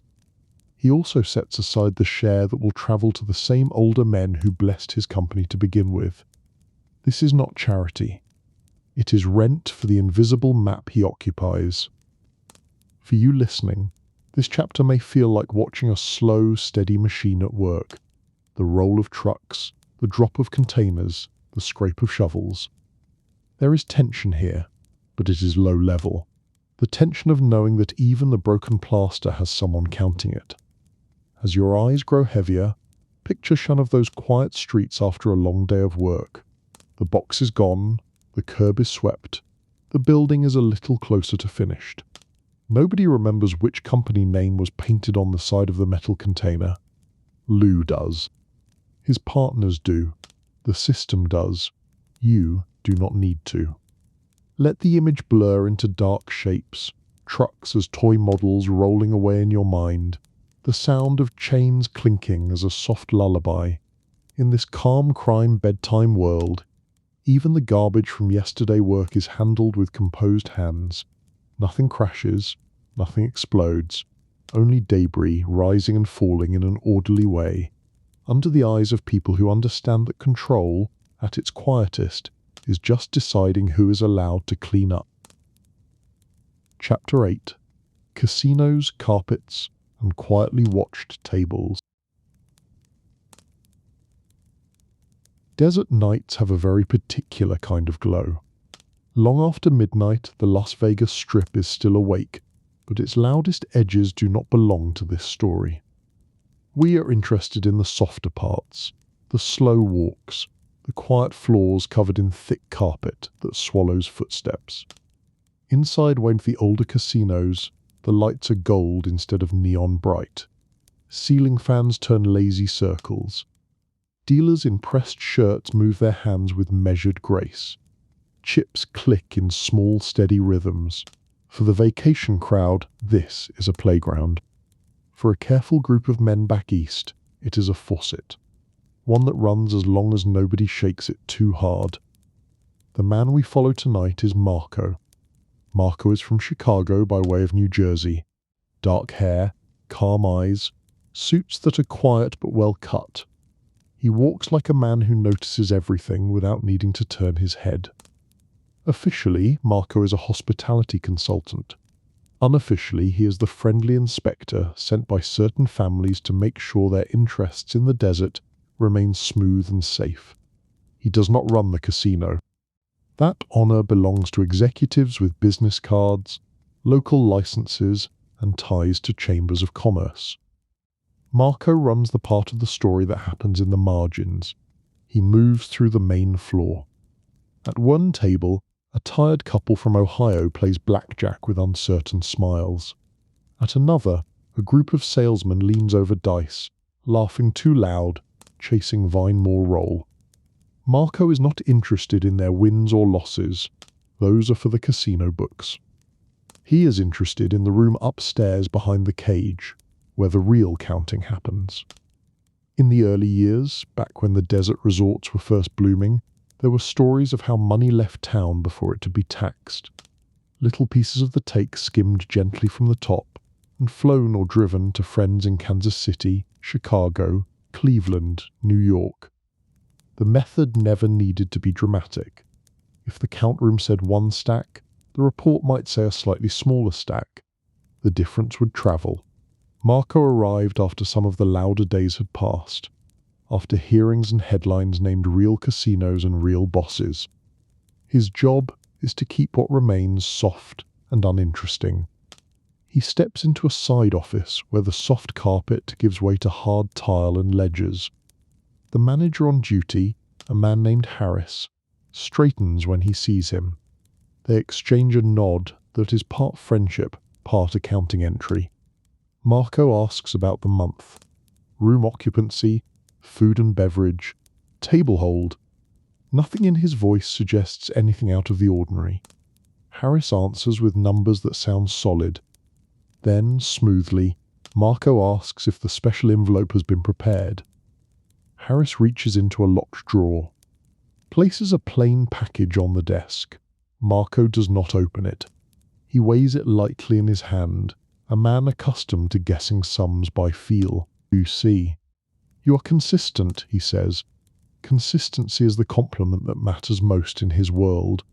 Once a week, that envelope or one like it rides out of town with a courier, sometimes by car, sometimes in the lining of a suitcase. It does not need to be a fortune every time. It needs to be regular. Back east, older men in modest houses and quiet clubs receive those sums as proof that their early faith in desert casinos was not misplaced. They helped with introductions when permits were hard to get, helped with supplies when cement and steel needed to arrive on schedule, helped with security when unchecked trouble wanted to step onto the floor. Now the casino says thank you in steady, careful installments. Marco spends as much time watching the people as he does watching the books. He sees which dealers are too friendly with certain players, which pit bosses drink on duty, which hosts comp too many rooms to guests who do not lose enough. He is not quick to punish, he is quick to adjust. A dealer with wandering hands is moved off main games.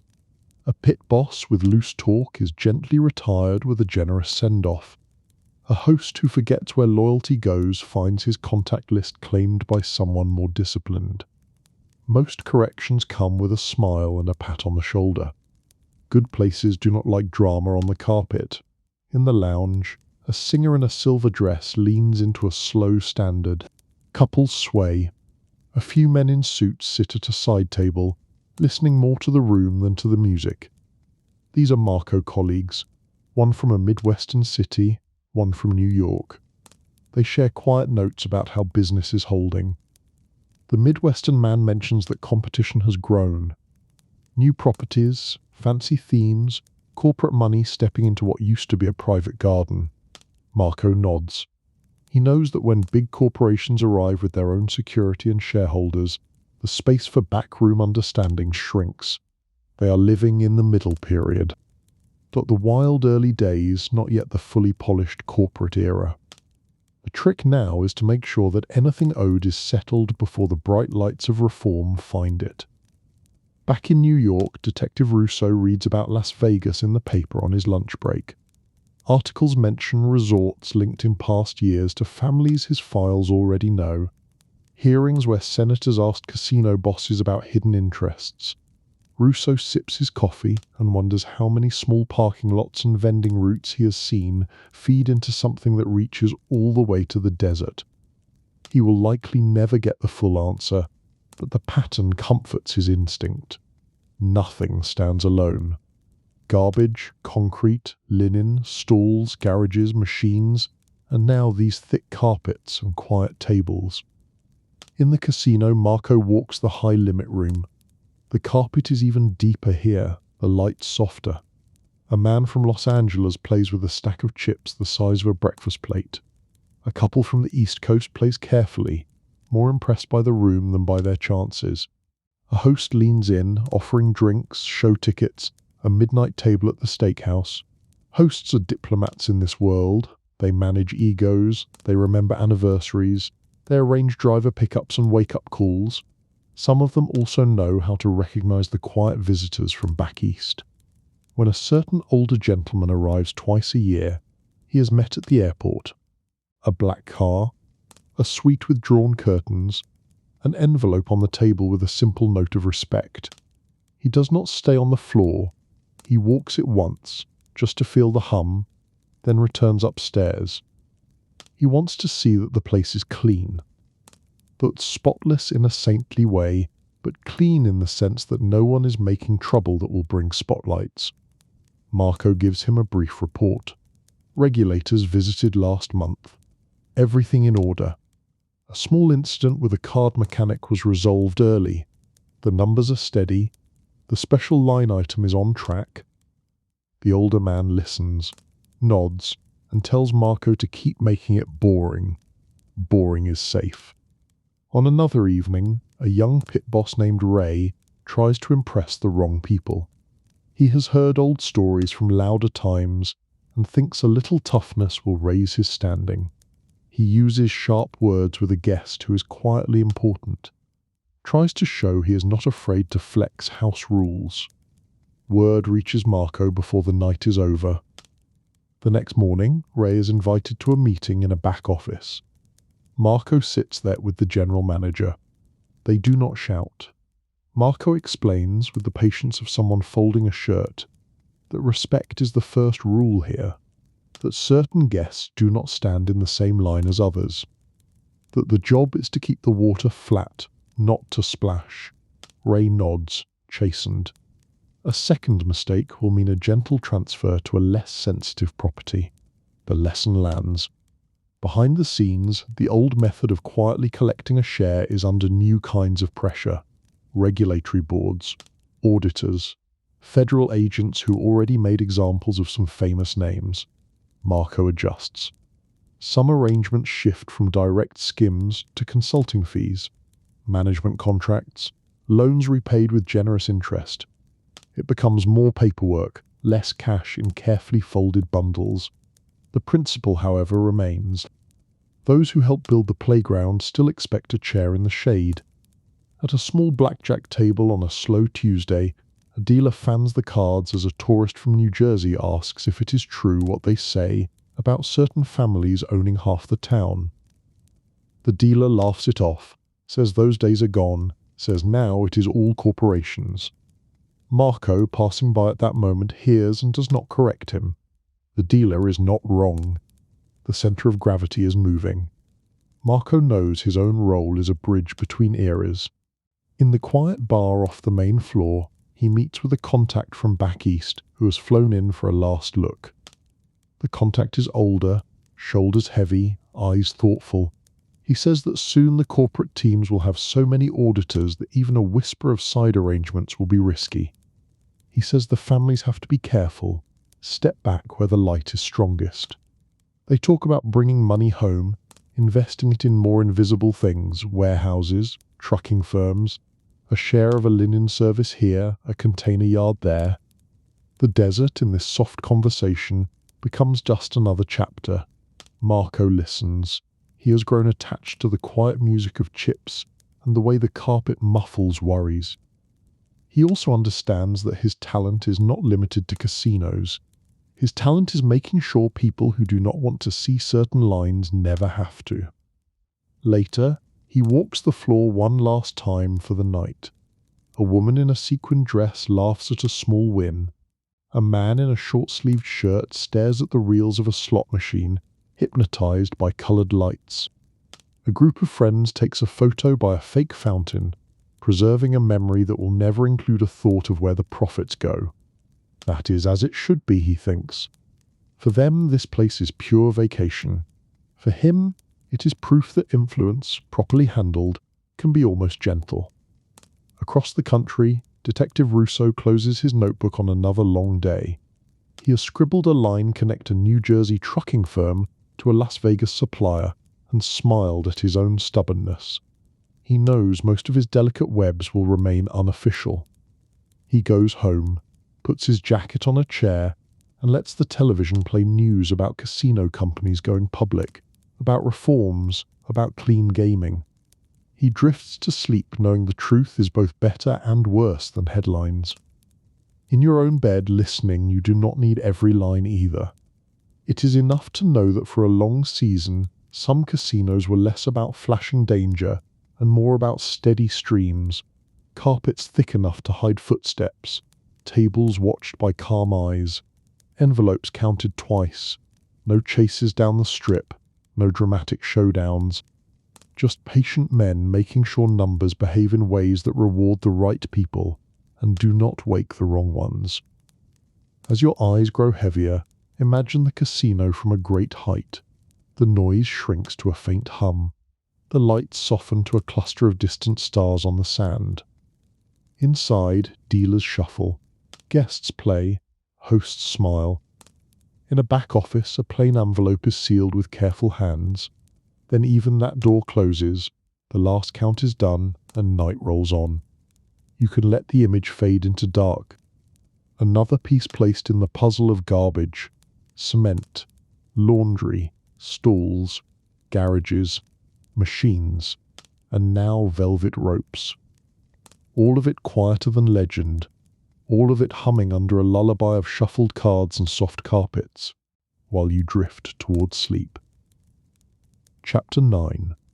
Funeral Homes, Flowers, and Final Arrangements. Some businesses are built on silence, On a tree-lined street in Brooklyn, far from the loading docks and concrete plants, a funeral home keeps its lights low and its schedule careful. The sign out front is simple. A family name in modest letters. A pair of columns framing the door. Inside, carpets hush every footstep, and the air holds a soft blend of flowers, furniture polish, and incense from earlier days. This house belongs to the Bellini family. Officially, it has served the neighborhood for decades. Immigrant grandparents, local business owners, retired teachers. Children of the block who grew up and then, did not come home. Unofficially, it holds another role. It is neutral ground, a place where men with very busy ledgers come to say goodbye and to look each other in the eye without raising voices. Anthony Bellini, the current director, has the calm dignity his line of work demands. He is in his 40s, always in a dark suit that fits. His tie is straight, hands steady, voice low. He is the kind of man who remembers names, cousins, and favourite flowers. He speaks with care, like every word is part of a service. His staff know him as respectful and exacting. Caskets lined dust right, cars washed, candles placed with symmetry. Some of his clients know he is also extremely reliable, with arrangements that require particular discretion. On a soft rain morning, Anthony walks through the main viewing room. Chairs stand in neat rows, lamps throw warm, forgiving light. Two arrangements of white lilies flank an empty stand where a casket will soon rest. He pauses to adjust dust ribbon. In an office down the hall, his assistant is on the phone. A woman has called about her uncle. Old age, nothing sudden. She is nervous, unsure what to do. The assistant gently explains each step. The car they will send. The paperwork they will handle. The choices that can wait until the family has rested. This is the front layer of their work. Comfort, clarity, small mercies. Later that same day, Anthony meets with two men in the arrangement room.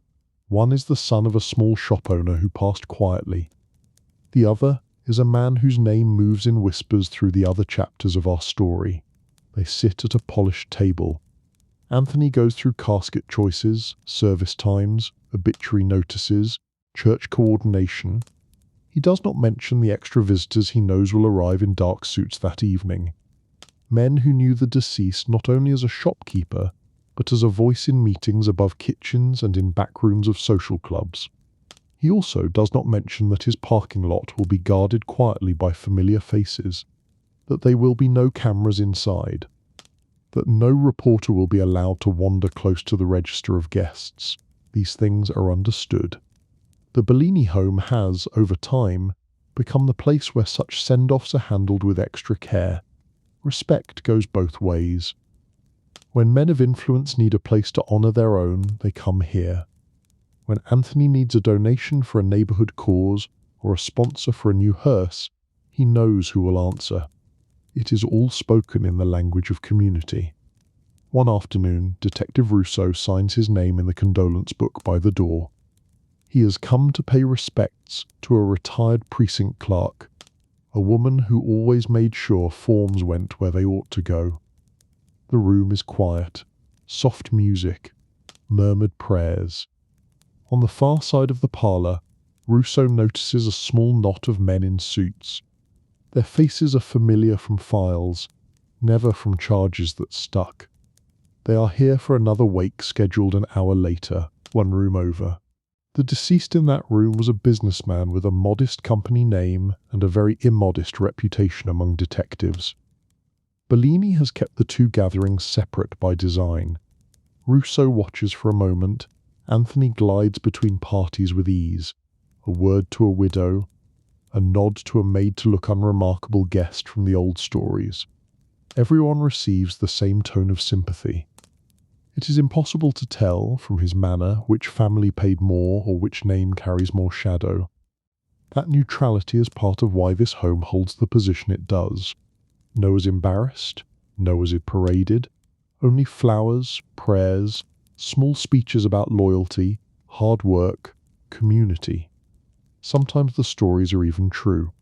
Rousseau leaves with a folded card in his coat pocket and a renewed sense that funerals are chapters where many threads meet.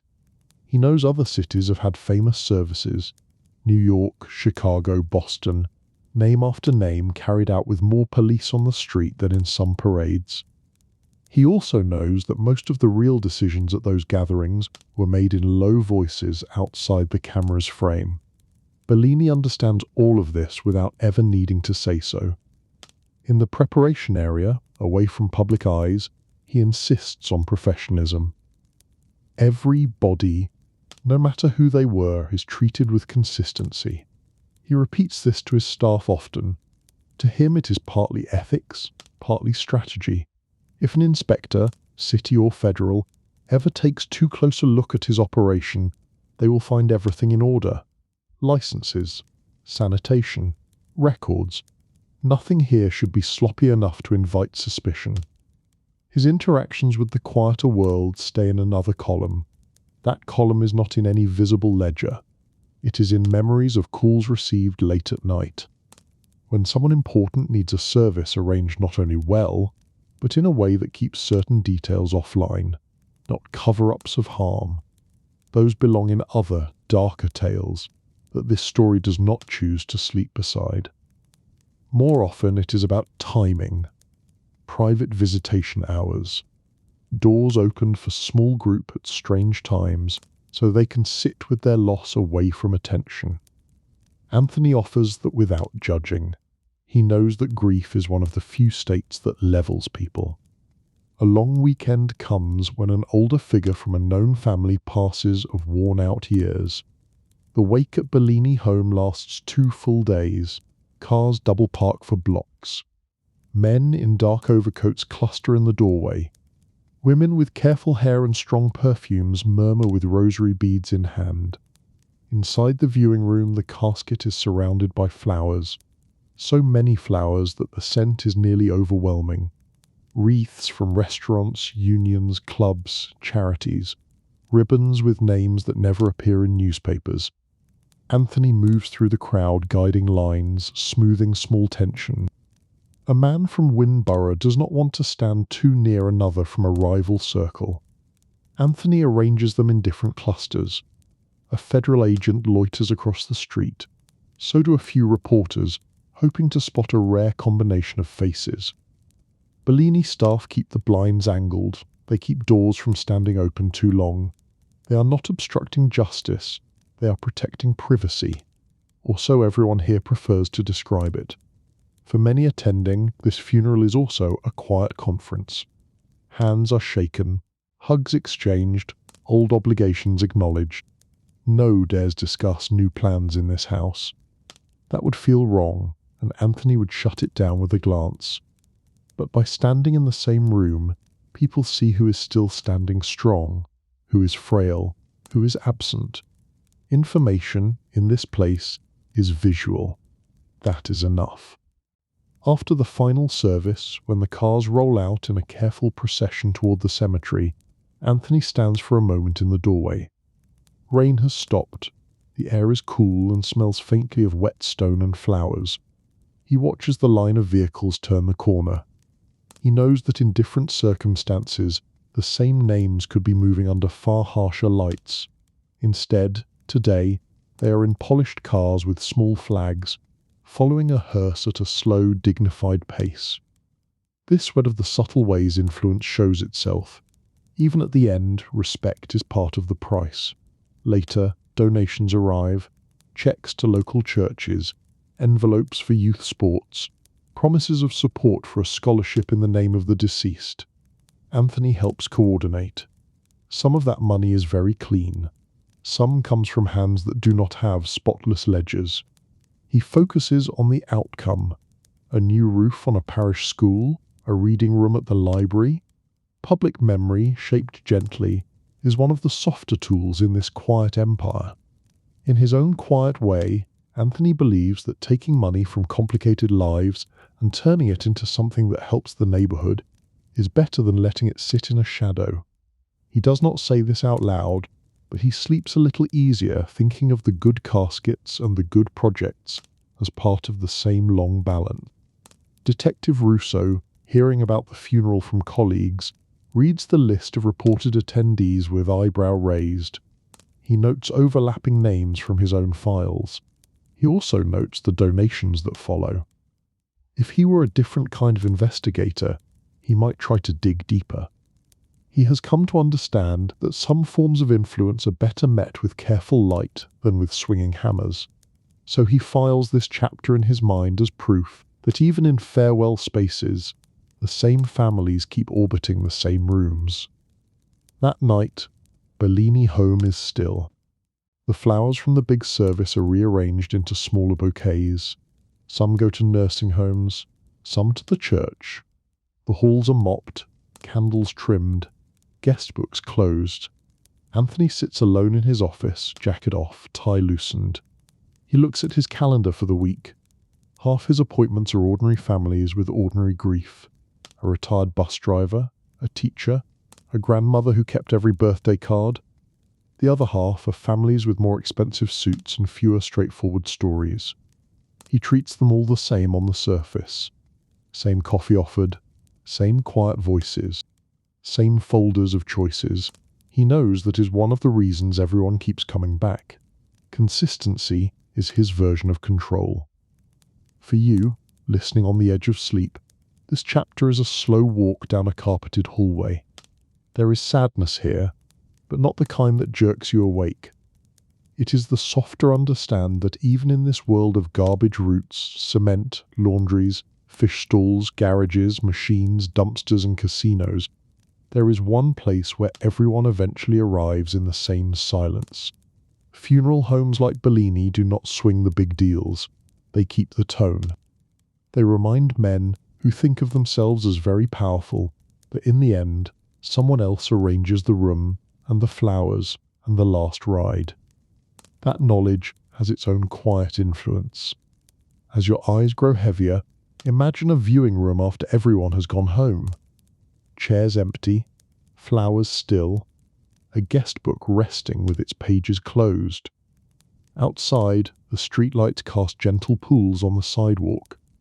Inside, Anthony turns off that lamp at a time. He locks the door with a soft click. The house sleeps until morning. In the calm crime story we are telling, this is not a place of fear. It is a reminder that every careful arrangement, every quiet favor, every handshake at a wake or a burial, is part of how influence survives another season without shouting. Chapter 10. Laundry again, this time for the soul.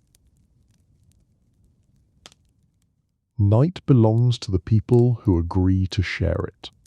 In a corner of Manhattan that has seen more stories than it cares to count, an old diner holds a soft glow against the dark. The sign outside hums. The counter is polished. The coffee is only decent, but the cups are always full. It is late enough that the city noise has thinned to a steady hush. Inside, a few familiar threads from our quiet empire find themselves at neighbouring tables without fully planning it. Carlo from karting sits in a booth with his jacket folded beside him, a plate of eggs and toast cooling slowly. Angelo from concrete rests his elbows on the counter, his tie undone, staring into a cup like it holds blueprints. Vincent from laundry has a newspaper folded in front of him that he is not really reading. Sal from the fish stalls has salt in the lines of his hands and a faraway dawn in his eyes. Leo from the garage sits near the door, one eye on the street out of habit. Benny with the keys for the machines turns a spoon between his fingers, listening more than talking. Lou from the dumpster yard carries the weight of a long day in his shoulders but smiles easily. Anthony Bellini from the funeral home, jacket neat, tie straight even at this hour, sits a little apart as if he lives half a step to the side of every conversation. At a small table not far away, Marco the casino man is in town for a brief visit, his presence almost too smooth for the chrome and formica. And at the end of the counter, Detective Russo works on a slice of pie and a cooling coffee. The only one here who has tried to draw lines between most of these faces. Noah announces any of this. Noah stands to make a speech. The diner itself does the work of bringing them into the same soft light. The waitress calls Carlo Hon. She calls Russo Detective, with a grin. She calls Benny Jukebox Man and Lou Big Guy. Names are fluid at this hour. Outside, trucks still move garbage, mixers still clean their drums, refrigerated vans whisper past, elevators in garages rest between floors, neon machines blink in bar corners, dumpsters sit like sleeping giants, casinos breathe in distant deserts, funeral homes hold their quiet. In here the world feels small enough to fold. Carlo glances at the clock. He is thinking of early roots, of keeping promises he never wrote down. Angelo thinks about a bridge project that is finally done, concrete cured into something people will walk over without a thought. Vincent counts in his head, not money, but people who depend on his laundry for steady shifts. Sal hears in his memory the clatter of crates and the early calls of buyers, glad those hours are behind him for the day. Leo hears the echo of the garage, the small click of each ticket, each set of keys. Benny thinks in songs and snack choices, about which machines he will have to retire soon, about a nephew learning the roots. Lou hears chain and diesel in his bones, a rolling chorus of boxes that must all be somewhere else by morning. Anthony holds the faces of the day in his mind, the griefs he has guided, the candles he has snuffed. Marco traces in his thoughts the curve of the strip, wondering how much longer envelopes will move the same way. Russo, fork motion slow, has them all in scattered notes across drawers in his office. He recognizes some eyes, some surnames mixed with others. He is tired but not cynical. He has seen worse than any of these men on their quiet nights. He has chased heat. He has seen harm that has no poetry, only impact. Compared to that, this network of boring businesses feels like a carefully folded sheet over something messier. Untidy underneath, maybe, but at least covering the sharpest edges. The television above the counter murmurs news without sound, new hearings, new commissions, new task forces with long titles. Words scroll along the bottom about organised crime, about rackets in construction and carting, about efforts to clean up industries that people like our quiet men have guided for years. The waitress uses the remote to click the screen dark. Too late for that, she says. The men in the diner mostly watch their coffee. They have learned that the story of their lives is now written by others, reporters, prosecutors, academics. Some of it is fair, some of it clumsy. Angelo speaks first, in a tone that could be about anything. Things change, he says. Carlo nods. Used to be a handshake carried 3 generations, he says. Now it barely carries to next year. Sal shrugs. Fish still needs to move, he says. Someone will always run the floor. Lou adds that someone will always need a box outside the job site. Someone will always call the number they hear from the last guy. Benny says as long as people like songs and snacks, somebody will wire the machines. Leo says as long as nobody wants to drive around the block all night, garages will be full. Vincent says sheets get dirty again the next day.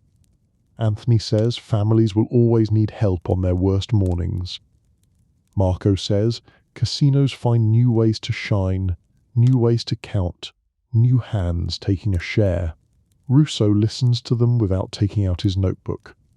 In this moment, he lets them be men talking about work. He knows what their work means. He also knows the city needs its garbage gone, its roads poured, its fish on ice, its cars parked, its jukeboxes humming, its debris hauled, its games managed, its dead respected. He draws a breath, lets it out slowly. You know, he says quietly, most of my worst nights never had any of your names in them. The table goes still for a heartbeat. He is not clearing them. He is not condemning them. He is telling a piece of his own truth. Then he adds, you all have your ways. Just remember, there are lines no one should cross. It is the closest he will come, tonight, to a warning. Carlo meets his eyes and inclines his head. We try to keep things from getting stupid, he says. Angelo says, we build. Vincent, we clean. Sal, we sort. Leo, we watch. Benny, we listen. Lou, we carry. Anthony, we honour. Marco, we adjust. Russo, we check. The waitress snorts softly as she refills their cups.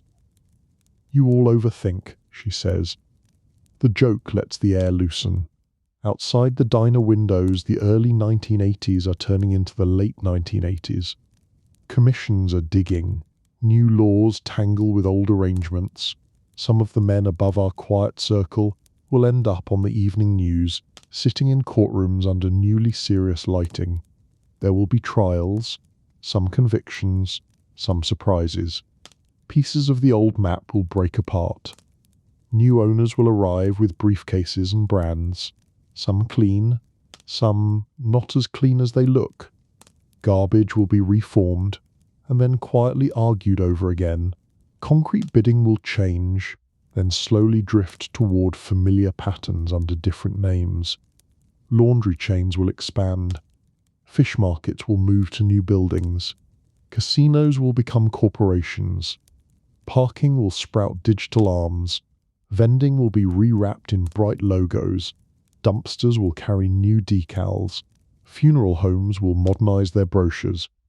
Through all this, the idea at the heart of our story remains. Power that chooses boring clothes can live a long time. It smooths sharp edges. It prefers envelopes to explosions. It prefers polite reminders to sudden harm. It can trap people too. It can keep prices high, choices narrow, voices cautious. We are not polishing it into a fairy tale. We are simply acknowledging that for many years, in many places, the most enduring parts of the underworld were woven through services people needed when they woke up, when they went to work, when they came home, when they laid down to rest. Russo finishes his pie. He looks around that diner and sees not legends, but men approaching middle age and past it, carrying specific kinds of tired. He knows some will face question in rooms with microphones, knows some will slide out quietly, knows some will hand their roots or keys or ledgers to younger relatives who grow up in a city with less patience for the old ways. He leaves cash on the counter, nods to the room, and steps out into the cool air. The bell on the door rings once. Carlo checks his watch and thinks about the first truck. Angelo thinks about the next pour. Vincent thinks about the first delivery. Sal thinks about tides. Leo thinks about the garage gate. Benny thinks about coin boxes. Lou thinks about boxes waiting in rows. Anthony thinks about tomorrow's services. Marco thinks about flights between coasts. They are not a council. They are a constellation. Scattered points, connected in ways most people never see, all circling the same quiet idea. Control the boring things, and you touch everything. For the listener, this is the moment to fold the map up. We have walked through garbage routes at dawn, concrete pours at sunrise, steam-filled laundries, riverfront markets, stacked garages, humming machines, heavy dumpsters, soft casinos, and flower-lined parlours. We have watched Detective Russo tracing patterns in pencil instead of fire. We have listened to men who built their lives on making sure the city never runs out of the ordinary. Nothing in this story asks you to cheer. Nothing here lurched at you with sudden horror. Instead, it laid out how quiet arrangements wrapped themselves around necessary work, how old families learned that the safest armour was routine. If there is any kind of laundry for the soul in all of this, it is in the small moments when these same networks chose stability over spectacle, when Carlo let a struggling restaurant slide so workers kept their jobs, when Angelo made sure a hospital foundation pour did not fail, when Vincent replaced a stolen envelope for a housekeeper, when Sal calmed a dispute so fishermen still had a market, When Leo gave a secure spot to someone who had reason to be nervous, without question. When Benny kept the songs running in places that needed no good tune to soften a long week. When Lou donated boxes for a neighborhood cleanup and picked them up without charging. When Anthony helped families who could barely pay, because grief does not check bank accounts. When Marco leaned on respect instead of fear to correct a mistake on the floor. When Russo chose to see nuance instead of trying to unmake the entire working city in one blow. These are not absolutions. They are reminders that inside systems with rough edges, individual choices can still tilt gently toward care. As you drift toward sleep, see the city from high above. Late-night streets, a garbage truck turning a corner, a mixer parked drum-rinsed, steam rising from a laundry vent, a market dark and hosed down, stalls waiting for dawn, garages glowing faintly from within, neon blocks of vending machines in empty halls, dumpsters standing ready at tomorrow job, a far casino tiny on the horizon, a funeral home lamp burning low for rent family. The city is complicated. It always has been.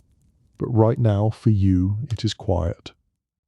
Our story of boring businesses and calm crime has set itself down for the night.